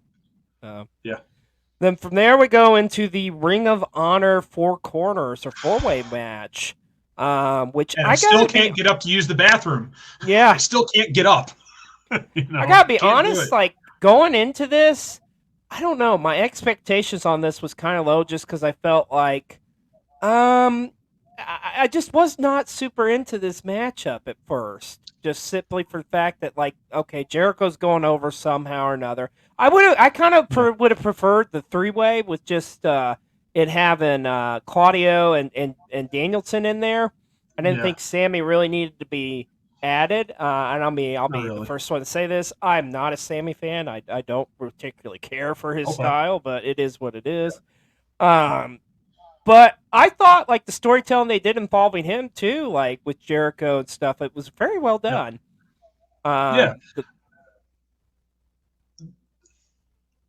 Triple threats and 4-ways are, like, the hardest matches to do. They just are. Just because you've always got to know where the other 2 or 3 guys are. And if you don't know and you get lost, everything just goes, you can tell. You can have been watching wrestling for 5 minutes, and you can tell if somebody's messed up somewhere in a triple threat. And they did not. They did amazing. Absolutely amazing. The pace of it was awesome. Yeah. Again, that kind of goes to all 4 of those guys are big, just let's get up and go kind of guys. Mm-hmm. Even Jericho being, 73 or 74, whatever he is now, can still get in a ring and go for half an hour, and no problems. And that's after he just got eliminated on The Masked Singer, for God's sakes. Thank you. Yes, as a Princess Dragon. Yes, Dragon Bride or whatever the hell it was. That guy sang for 3 seconds, and I was like, I looked at my wife and I was like, "That's Chris Jericho." And she's like, "How do you know?" I was like, "Listen to him for 2 seconds." It's like, that's I was just expecting him on that show to just start like, come on, baby! Like it was like I was back in WCW on 1998 or something. It's like, damn. You kept hearing little things that he yells during matches while he's singing, and it's like, it's Chris. But back to the match. The match itself was structured amazingly, start to finish. You could have not known what the story was going into this match and known what exactly was happening. That's a very valid point. Yeah, all 4 of them were just on point where they needed to be story-wise. They say a lot of times that you should be able to take somebody that's never watched wrestling and let them watch a single wrestling show, and they should be able to see a story from start to finish. Now, that's only 1 chapter. Now, hopefully they watch the next chapter and the next chapter and the next chapter, and now they've read the whole book, But you should be able to put on a match and it be 1 chapter of the pay-per-view book. And they did that. They did it really, really well. I love the finish too, with the being like Claudio having Sammy in the giant swing and Jericho comes in and it hits the elbow. I love that. I love that finish. I thought that was a great way to Yes, it end was it. different. Again, different. Yeah, I always love different endings, especially in Yeah, pay-per-views. You can't do different all the time on TV. Sometimes you got to do the A to B to C. But pay-per-views is when you get that D finish, and it's like, yeah, that was yeah, cool. That was different. And I think that's one of the things that AEW lets guys do a lot more than what the WWE does, and they aren't as micromanaged nearly as much. We're definitely seeing a little bit less of it now that Vince is gone. Triple H kind of has that, reign now or whatever. But you can definitely tell Tony Khan's like, yeah, what do you guys want to do? All right, go do that. Sounds good. sounds like a plan to Kind of me. thing. Yeah, like he'll give you your basic. These are the points I need you to hit them, and I don't care what else you do. And you Get can from tell. point You A can to really point tell. B, or point A to Yeah, point D, and however you do B and C, that's cool with me. exactly, Yeah, exactly. Yeah. yeah, That's really one of the more unsung things about Tony Khan. People can rip on him all they want. He lets guys go out there and perform. yeah, absolutely. So from there, we go right into one of the most anticipated matches of the night, the in-ring return of Saraya against Britt Yeah. Baker. And I forgot how technically sound that woman was. I yes, forgot. Yeah. I Like I was she Go I, ahead. no, I was blown away with like how the pacing, like there wasn't really any. I didn't think see a whole lot of the cardio and stuff. Man, she was like, Yeah. it was like she just had wrestled yesterday. Because I really Yeah, she was thought on it. like, yeah, yeah, she really was. One thing I will say at the beginning I didn't really care for is they were kind of like teasing a little bit on the neck, and I just thought like, yeah, come on, Yeah. man. After everything you've been through, Yeah. just you don't need to go Yeah. that road. I never even So actually did that in the ring, but no, yeah, yeah, like I forgotten. Like I had to go back and uh, do some looking to like see who was around when she was in the WWE, and I'm looking at all the names, and I was like, I couldn't remember any barn burner banger matches that she had in the WWE, and I looked at all the names she'd wrestled, and it's like that's because she didn't have anyone to dance with. Like they're just the talent wasn't quite caught up to her yet. yeah, because Kind right of when like how we she were talking got about Jade hurt Cargill earlier. was Yeah, like, right when Sasha Banks, Charlotte, Becky Lynch, and right. The Bailey and that Revolution. woman's Yeah, revolution came in, and it's like she never got to yeah. participate with those girls really. Yeah, if So, she doesn't get hurt and she gets to wrestle those names, oh man, we see what we saw last night for the last however many years. yeah, Uh, but now that she's here, and obviously Britt Baker is someone else that can get up and go. She's gonna have some bangers now. big I would moment for her and Britt Thunder Baker too. Rosa. Yeah, Yeah, her. I would love to see Soraya Thunder Rosa. Soraya Thunder yeah, Rosa would be amazing. Very complimentary. yeah. So her picking up the win, I thought was good. I know, like we did a prediction show where we were talking about who we thought would win, and Mr. B-roll was going with Britt Baker, and he brought up a good point too with it because like it painted a really good picture as far as like having her as like the heel going over and kind of like you know Soraya being kind of like you got me this time, but Yeah, that kind of there's that chase so to speak. But I mean, I'm yeah. okay with the way this story went Yeah. by, and I don't think it's the end of their rivalry by any means. No, no. There definitely is more money in the chase. Mm-hmm. And then losing it right away, and then you chase again and whatnot. And it would have been nice to see that. I would have liked that. Soraya's real big moment to have been a little farther down the line because last night was going to be big for her regardless. Win, Yeah. lose, draw, it was massive for her. So her losing wouldn't have hurt her at all. No. But on the other But hand, I don't know how much Britt Baker winning would have helped Britt Baker either. That same same right. aspect. Agreed. Okay, she beat somebody that hasn't wrestled in how long? Who cares? That kind of thing. So it kind of, almost a lesser of two evils thing. She kind of had to win. Yep. Shout out to Dad Trainer. How are you doing tonight, good sir? But yeah, I thought her going over it was a nice, good feel good moment. So I mean, Yeah, I was all definitely. for it. So Yep. now from there we get into a matchup where we're getting some big meaty men slapping some big meaty men. Oh, So going into this triple threat with Powerhouse Hobbs, Wardlow, and Samoa Joe. I was excited when they announced this. Hello, wrestling lady. How are you? this was not the finish I thought was coming at all. No, I no. did not see this coming at all. I thought they would have rode Wardlow until the wheels fell off, and I think they still will. Yeah. I think Wardlow MJF. Wardlow MJF is going to be a real big thing in, I would say, 3 to 6 Ooh. months. I really think like it took me a hot second to really think about it last night after Wardlow didn't have that title anymore. It's like he's done nothing but go up. Why would they take the title off him? That doesn't make any sense. And then MJF goes over, and I was like, that's why Wardlow lost last night earlier. Well, That is why. I feel like there's going to be a return match. I feel like at Final Battle, you'll see Joe and Wardlow go at it again. Probably. But I was very surprised to see Samoa Joe go over, and now he's a double champion. But Samoa Joe's a phenomenal, once-in-a-generational talent, so happy for him. Samoa Joe is now one of 4 Samoans in professional wrestling to be double champions. Oh, yeah, I saw that meme this morning. I was like, oh, that's kind of true, isn't it? That's weird to think, but yeah, he is. It is interesting to think, but yeah.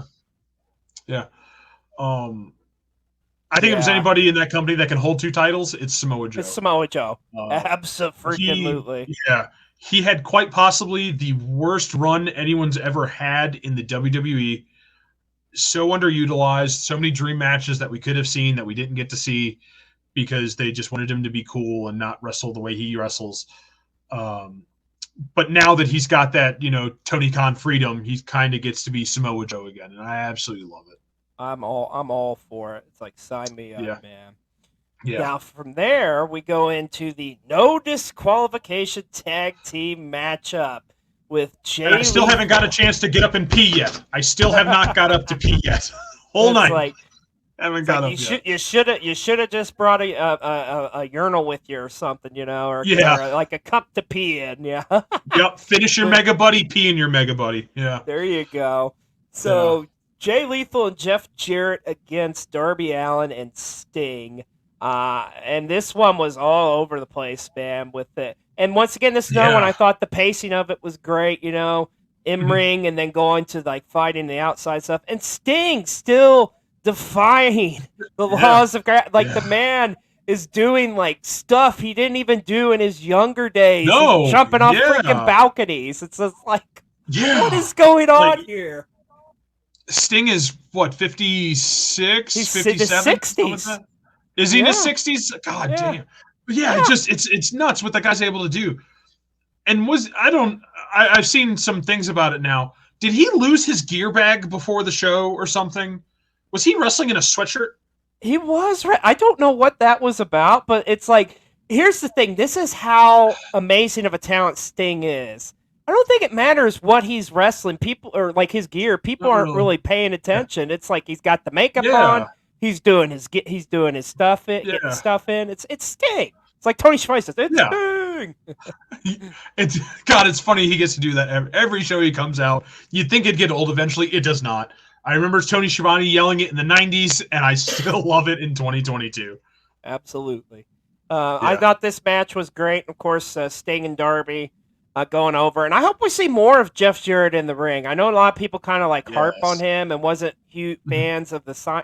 I'm glad to see Jeff Jarrett in AEW. I think he's got a tremendous amount to bring, not only in ring and on camera, but behind the scenes, of course, as well. He's another tremendous mind I don't think gets enough credit. He does. Everything you loved about early TNA was Jeff Jarrett. There was a booking committee, but it was Jeff Jarrett. Like literally, Jeff Jarrett was the end all be all. This is what we're doing. We wouldn't still have that company if it wouldn't have been for Jeff Jarrett, And a lot of that, kind of to his credit, is the exact same thing that Tony Khan's doing. It was, I need you to get from A to C. You figure out B, and I don't care, And Jeff was a lot the same way. Go out there and show off. And if he wouldn't have said that, we wouldn't have had an AJ Styles. We wouldn't have a Sanjay Dutt. We wouldn't have a Jay Lethal. We wouldn't have a Samoa Joe. The list goes on and on. On and on. Yep. Yeah. People can complain about him all they want. That's fine. And most of it's probably true. But you also can't deny that fact either. Well, no, you cannot. And then from there, and I liked how they booked it with the last 3 matches of the night in the order they were, because it's like really the Yeah. three most important titles in the company. So we go into the Yep. AEW Women's Championship match, or the interim championship match, with Yep. Tony Storm and Jamie Hayter. The story's already there between them with their past Yep. friendship and stuff. Yep. Jamie obviously super over. Crowd was insanely into this. I gotta be honest, Mhm. I was kind of shocked by the finish, but I was happy for the finish. Yeah. I just did not think Yeah. they were gonna do it and put This the was belt my on her. biggest surprise of the night. I think. Me I too. honestly think this was bigger than Wardlow losing. Yes, agreed. I don't think anyone saw Tony Storm losing that title last night, No, especially to Jamie Hayter. Like nothing against Jamie Hayter because she's a phenomenal talent. I don't think anyone expected her to be their interim women's champion, and now No. she is. Especially off of Tony Storm, who's had they had the rocket ship strapped to her butt the second she walked into the company, which she very rightfully deserves because she's an amazing talent. But it was one of those, like, there was just way too much going against it. And like my Booker common sense in the business brain was like, oh yeah, Tony Storm wins this. Tony Storm lost? Yeah. No way. I was really confused by it. Still even a little confused by it, but again, there's more money in the chase. Maybe she's just going to rechase it again. Yeah, and I think there's going to be a big part of the storyline is going to be involving Britt Baker, and now it's like, okay, now jealousy. Yes, I feel like that's going to be a big aspect. Yeah. But it's going to make for compelling television nonetheless. And now you got Saraya there. But good for Jamie Hayter, though. And I almost kind of feel like this, too. Like, kind of like if you go back to All Out, when the Acclaimed was going against Swerve in Our Glory, it was like that was the time and place to put the belts on. But they rectified that, in New York. But I almost kind of feel like Tony's like, okay, I'm not going to make that mistake again. Jamie's super over with we're just putting it on her. So, and it made for a compelling surprise. Yeah, it's weird. Like if you started a list of like AEW's like top female athletes right now, Jamie Hayter's definitely on that list, but she's at least I would argue she's definitely not in that like top 5. Like I just don't think she is. I think you could legitimately name 5 other females in the company that are better than her. But I'm not going to say they're more over than her, if that makes any sense. Yeah. Like you can be a two great comparisons. If you took a Daniel Bryan and an MJF, and right now I ask you who's the better wrestler, you're probably going to tell me Bryan Danielson. I keep doing that. Bryan Danielson. But if I asked you who was more over right now, you're probably not going to tell me the same thing. No. And I kind of feel that's where Jamie Hayter is. Like, tremendous athlete. That's a fair assessment. Great wrestler. But I wouldn't say she's the most, like, she's definitely not the most over female in the company right now. I would still argue that it's been Britt Baker since the company started. But it's interesting. I really hope they go with that bitter Britt. Hey, you're going to give me that title now, right? We've been working to get that title back on me, right? And she's going to expect the finger poke of doom and then not get the finger poke of doom. Yeah. I hope that's what we get.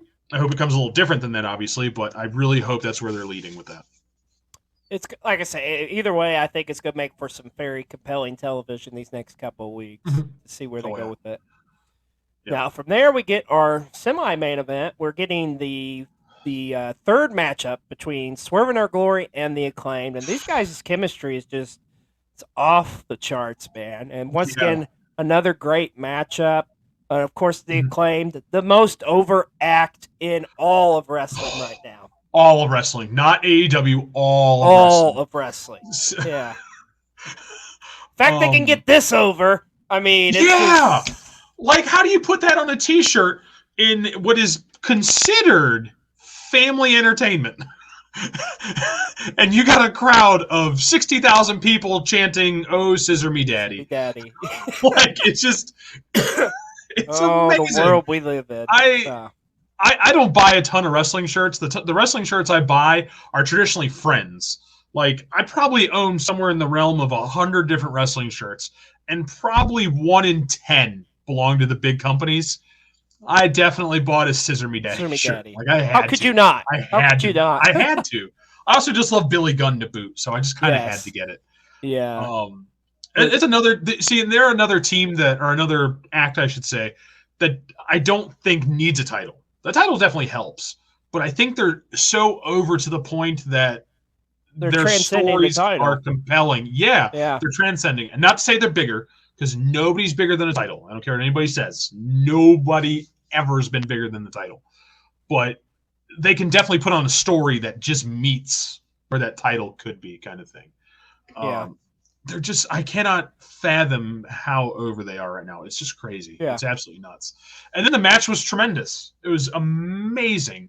Like you said, their chemistry is just, it's next level. It's just next level. And I have to say too, when they put Swerve and Keith Lee originally together, I really didn't think it would be for this long a period of time. But man, they've had some tremendous chemistry. But I'm glad to see the team kind of finally done with, because I really want to see Keith Lee do his own thing singles wise and see Swerve do what he's going to do singles.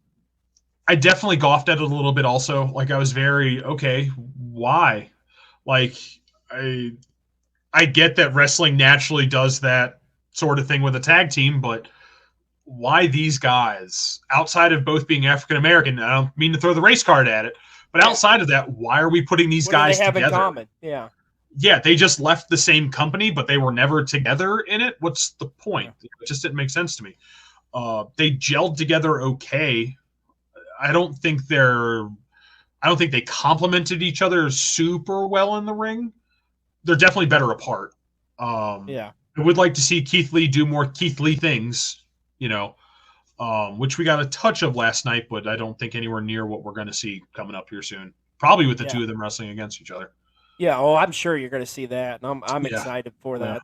That'll be good to see. But let's get into it, though. The main event, what everybody was waiting for, everybody talking about. Yeah. MJF challenging for the AEW Championship against Jon Moxley, and just the build up into this, and just all the confusion, the jumping around with MJF's character and stuff, man. And just it was just so I don't I've been a long time fan. I've watched for over 30 years. You've been a long time fan. I can't recall a story where it's kind of flip flop from quote unquote babyface to heel, but it's you just you're questioning you kind of what okay.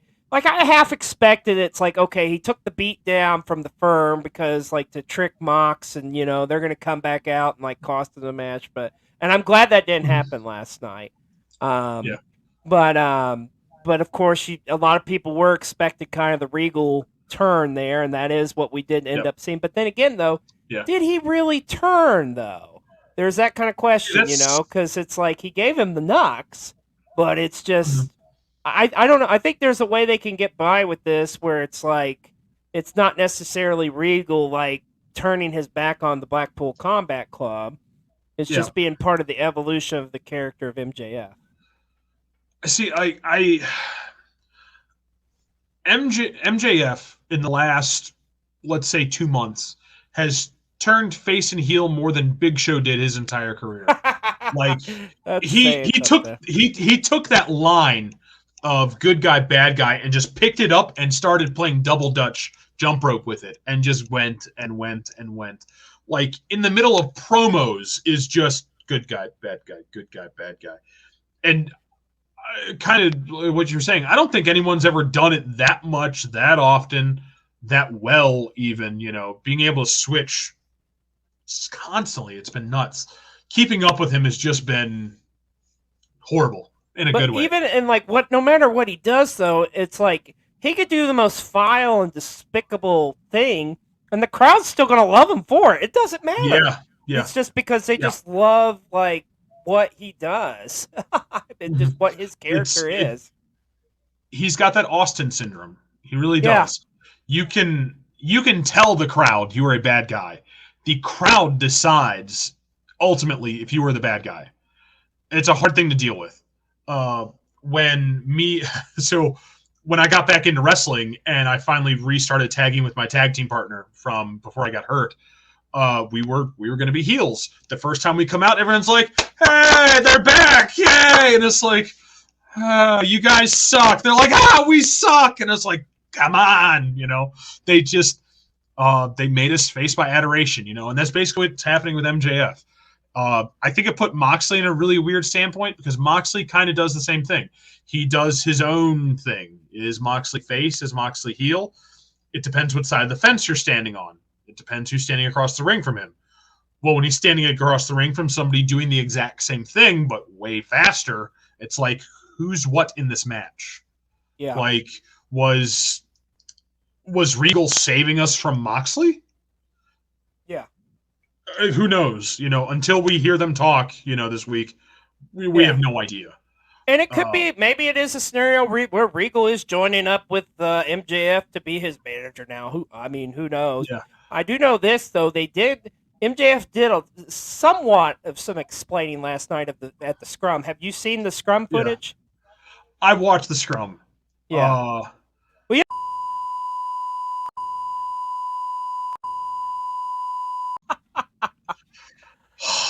Oh my God. Gotta love it. The Jim Cornette quote at the end. Yeah. Oh man. Yeah. That was something else. Yeah. It's Short to the point. Yeah. Name a better talker nowadays.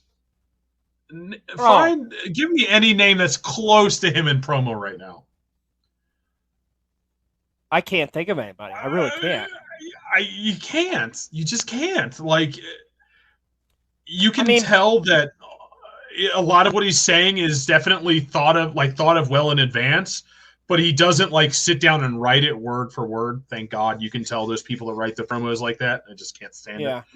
But he every point that he wanted to get across, he got across amazingly well. Bringing up the whole Moxley hepatitis A through Z thing just cracks me up.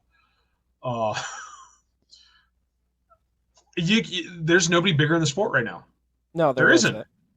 Yeah. He says he's a once in a generational talent. I mean, it's true.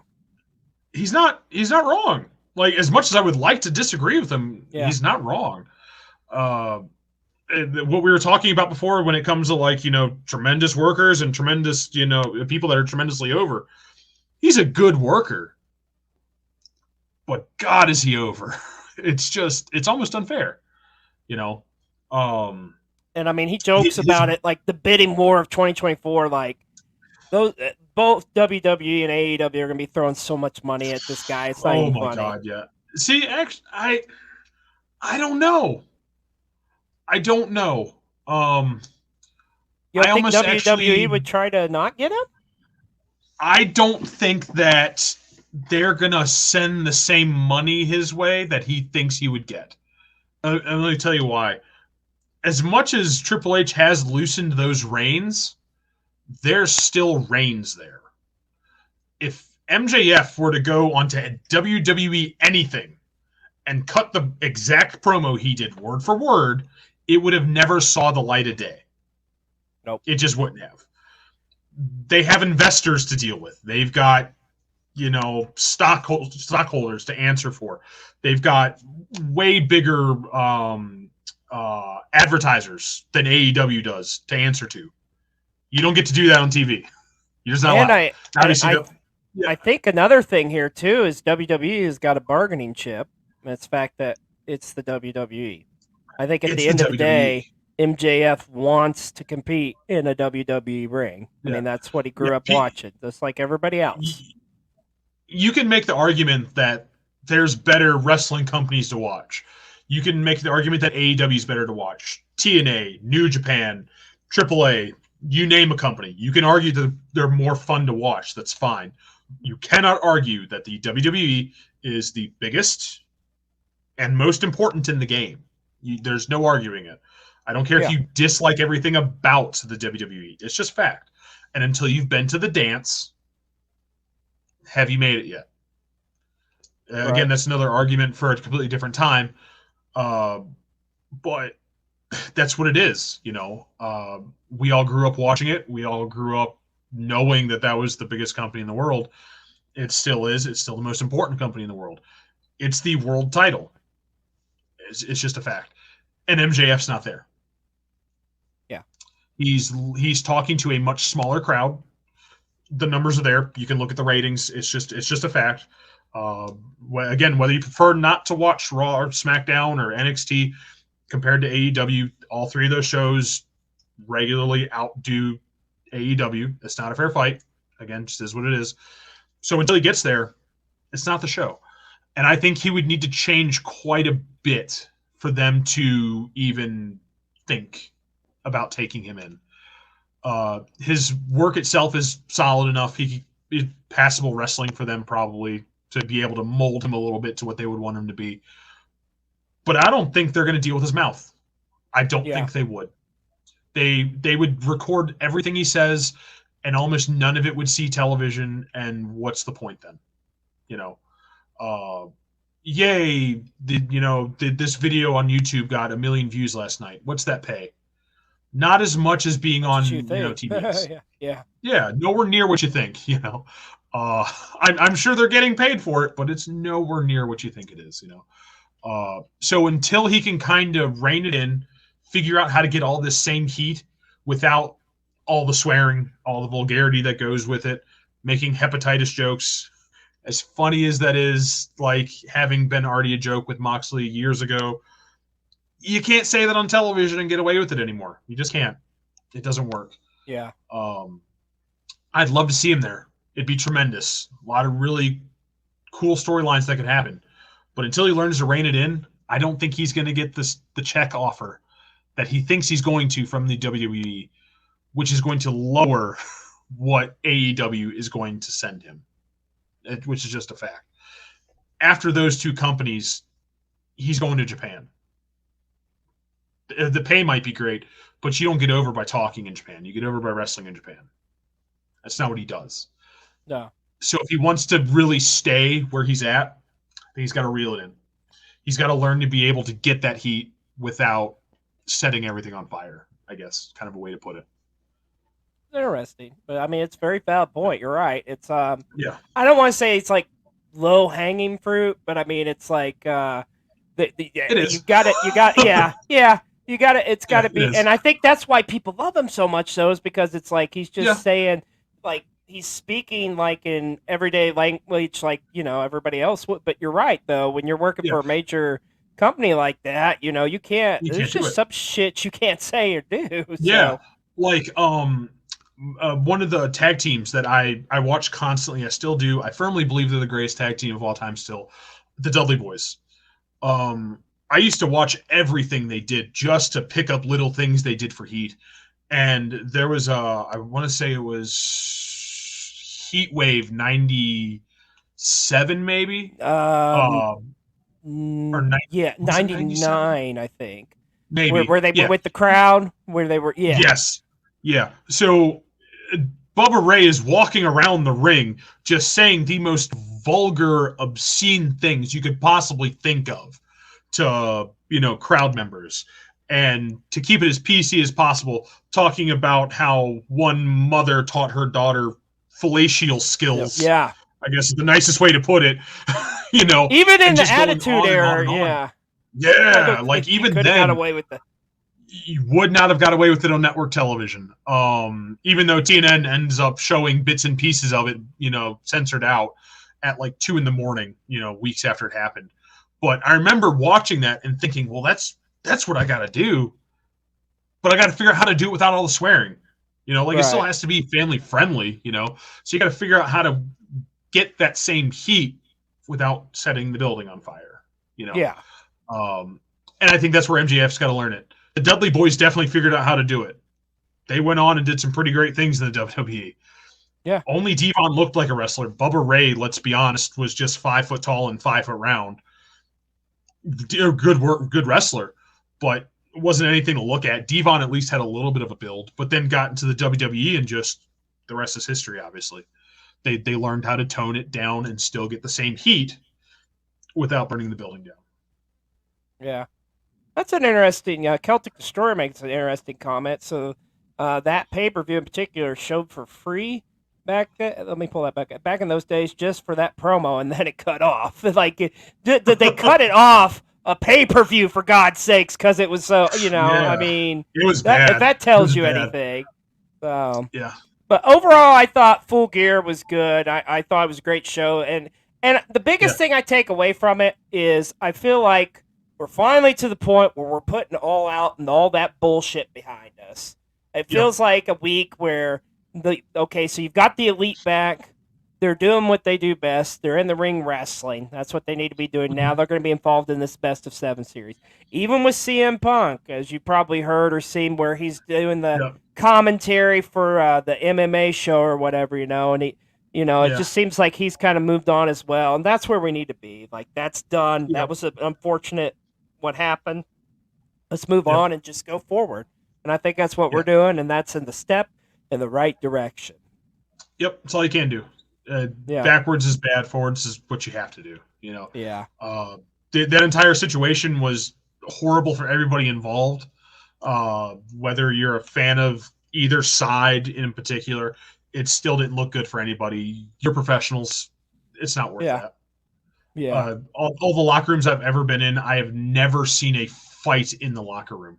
I've been in a lot of bar fights after shows, but I've never once seen a fight in a locker room. So I can't imagine getting there and doing that. You're getting paid 6, if not 7 figures. Grow up a little bit. Yeah, exactly. So, but hey, that wasn't the only big news to come out of from last night with Full Gear. We got an amazing announcement for New Japan Pro Wrestling. We kind of been thinking this would happen, but they officially announced yesterday, and I have to apologize. I forget the name of the show they were running in Japan, but I don't remember either. They officially announced we are going to get Kenny Omega and Will Ospreay at Wrestle Kingdom for the United States title. Holy crap. Huge. That is that. Yeah. I cannot freaking wait for Wrestle Kingdom. I always loved Wrestle Kingdom, but now that we're getting this matchup, it just makes it all the more sweeter. I firmly believe that Will Ospreay is, if he died today, he would go down as the greatest professional wrestler to never touch the WWE. Like, you can't name something Will Ospreay can't do. You can't do it. He can do everything. And is a good promo and can tell stories. That's the thing too. Yeah, his psychology is great with him as well. Like, people kind of focus on all the amazing athletic ability he has, and that's awesome and all. But there's so much more to Will Ospreay. And the promos are great. Yeah, but he can draw the pictures and write the book, as they say. And him and Kenny Omega, the times we've seen it before has been phenomenal. This is just going to be that much bigger. And how exciting that's going to be to get to see Kenny back in the Tokyo Dome. Yep. Like, oh my God. Yeah, I forgot until just now too that it was going to be in the Tokyo Dome. It's just Wrestle Kingdom this year is going to be something special. Because we know the main event's Jay White defending the IWGP Championship against Kazuchika Okada. Which those guys always have banger matchups. I don't care what you say. And now we're going to get this. I want to throw something out there, though, which I think would be the biggest mind fuck if they could pull this off. But, man, if any company can do it, it'd be New Japan. Tokyo Dome, Wrestle Kingdom. It's January 4th, right? Yep. So we already know January 1st that the Noah show, I think it's Noah, you're going to get Great Muta against Shinsuke Nakamura. What if somehow, some way, by an act of God, they can get a one night only where they open that door and you get Nakamura at Wrestle Kingdom? Could you? I mean, that's freaking huge for wrestling, where you have the two biggest companies in North America have representation on the same card. It's unheard of. I just want to see his entrance. Yeah. I don't get to see Nakamura wrestle. I want to see that. I'm talking like the New Japan King of Strong style. Yeah. With just a hair violin, just a little bit of violin, just to make WWE happy. Yeah, God, just the entrance would be super cool. It probably won't happen, but man, if it did, holy shit. Yeah. So loaning out wrestlers is a little different than it used to be. Like, they used to not do it because they didn't want their guys to get hurt against, untrained guys in God knows what kind of equipment. It's a little bit different nowadays. You can go online and see, what a New Japan is running for equipment. You can go and see who's they're going to be wrestling, what they've done, can they be trusted, kind of thing. Back in the day, you had no idea, and especially now that Triple H is in charge, God knows what kind of doors are going to open now. I feel like and also the realistic possibility, you're probably going to see Carl Anderson on this card, because he still is their never openweight champion. So, yeah, this is realistic that we're going to see the first card where we're going to see a contracted AEW and a contracted WWE wrestler compete for a different on the same show, which is just mind-boggling to me. But I think that's the point where we are in wrestling, and it's a beautiful thing. Yeah. Like where the companies can work together, and this can happen. So it's going in the direction it needs to go for sure. Yeah, see, I can't imagine the WWE not letting them do it because AEW's on it. One of the things that Vince was really big on during the Monday Night Wars is number one never talks about number two. Number two talks about number one. And again, I mentioned it before. You can argue that one show's better than the other. That's fine. But you can't argue that the WWE still does bigger numbers. They're still the number one company in the world. They always will. And they always will be. It's just the way that they always will be. It doesn't make sense to deny somebody going to a show, something like this, something that could be this big for the sport, because AEW has a contracted wrestler on it.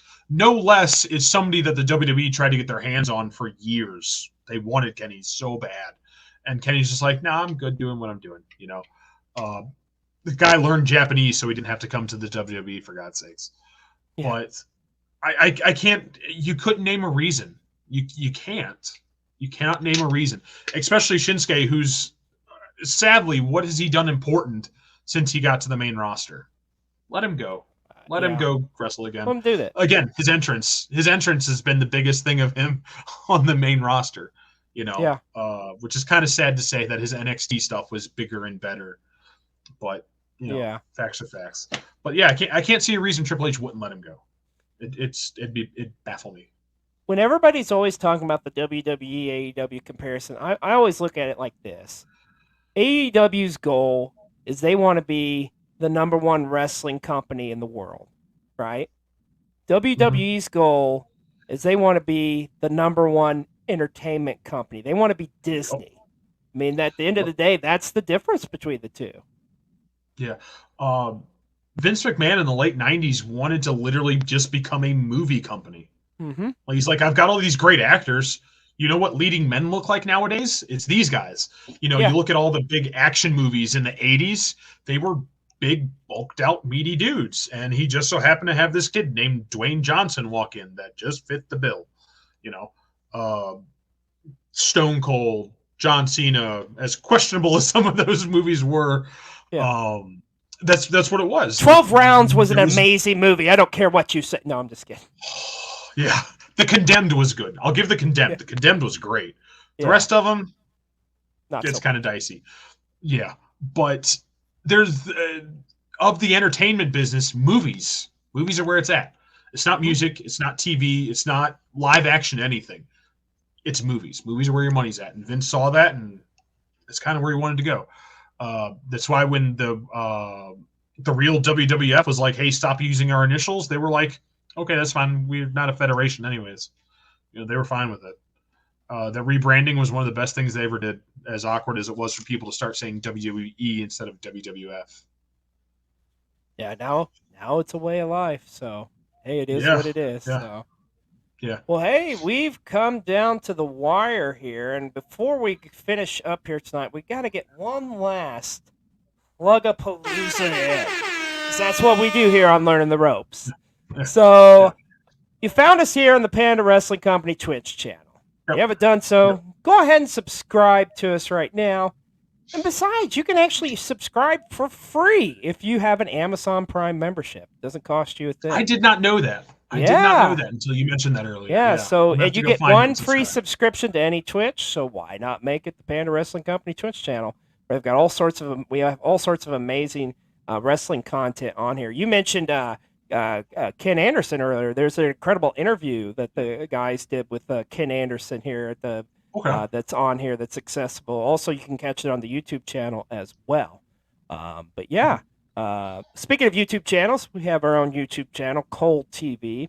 Now, this week's content, like I said at the beginning of the show, not sure what's going up this week really, because we had to cancel a lot of things, unfortunately. But hey, it's Thanksgiving week, so we're just going to probably take the week off. But always still some incredible content on there nonetheless. Go check us out over at Cole TV on YouTube.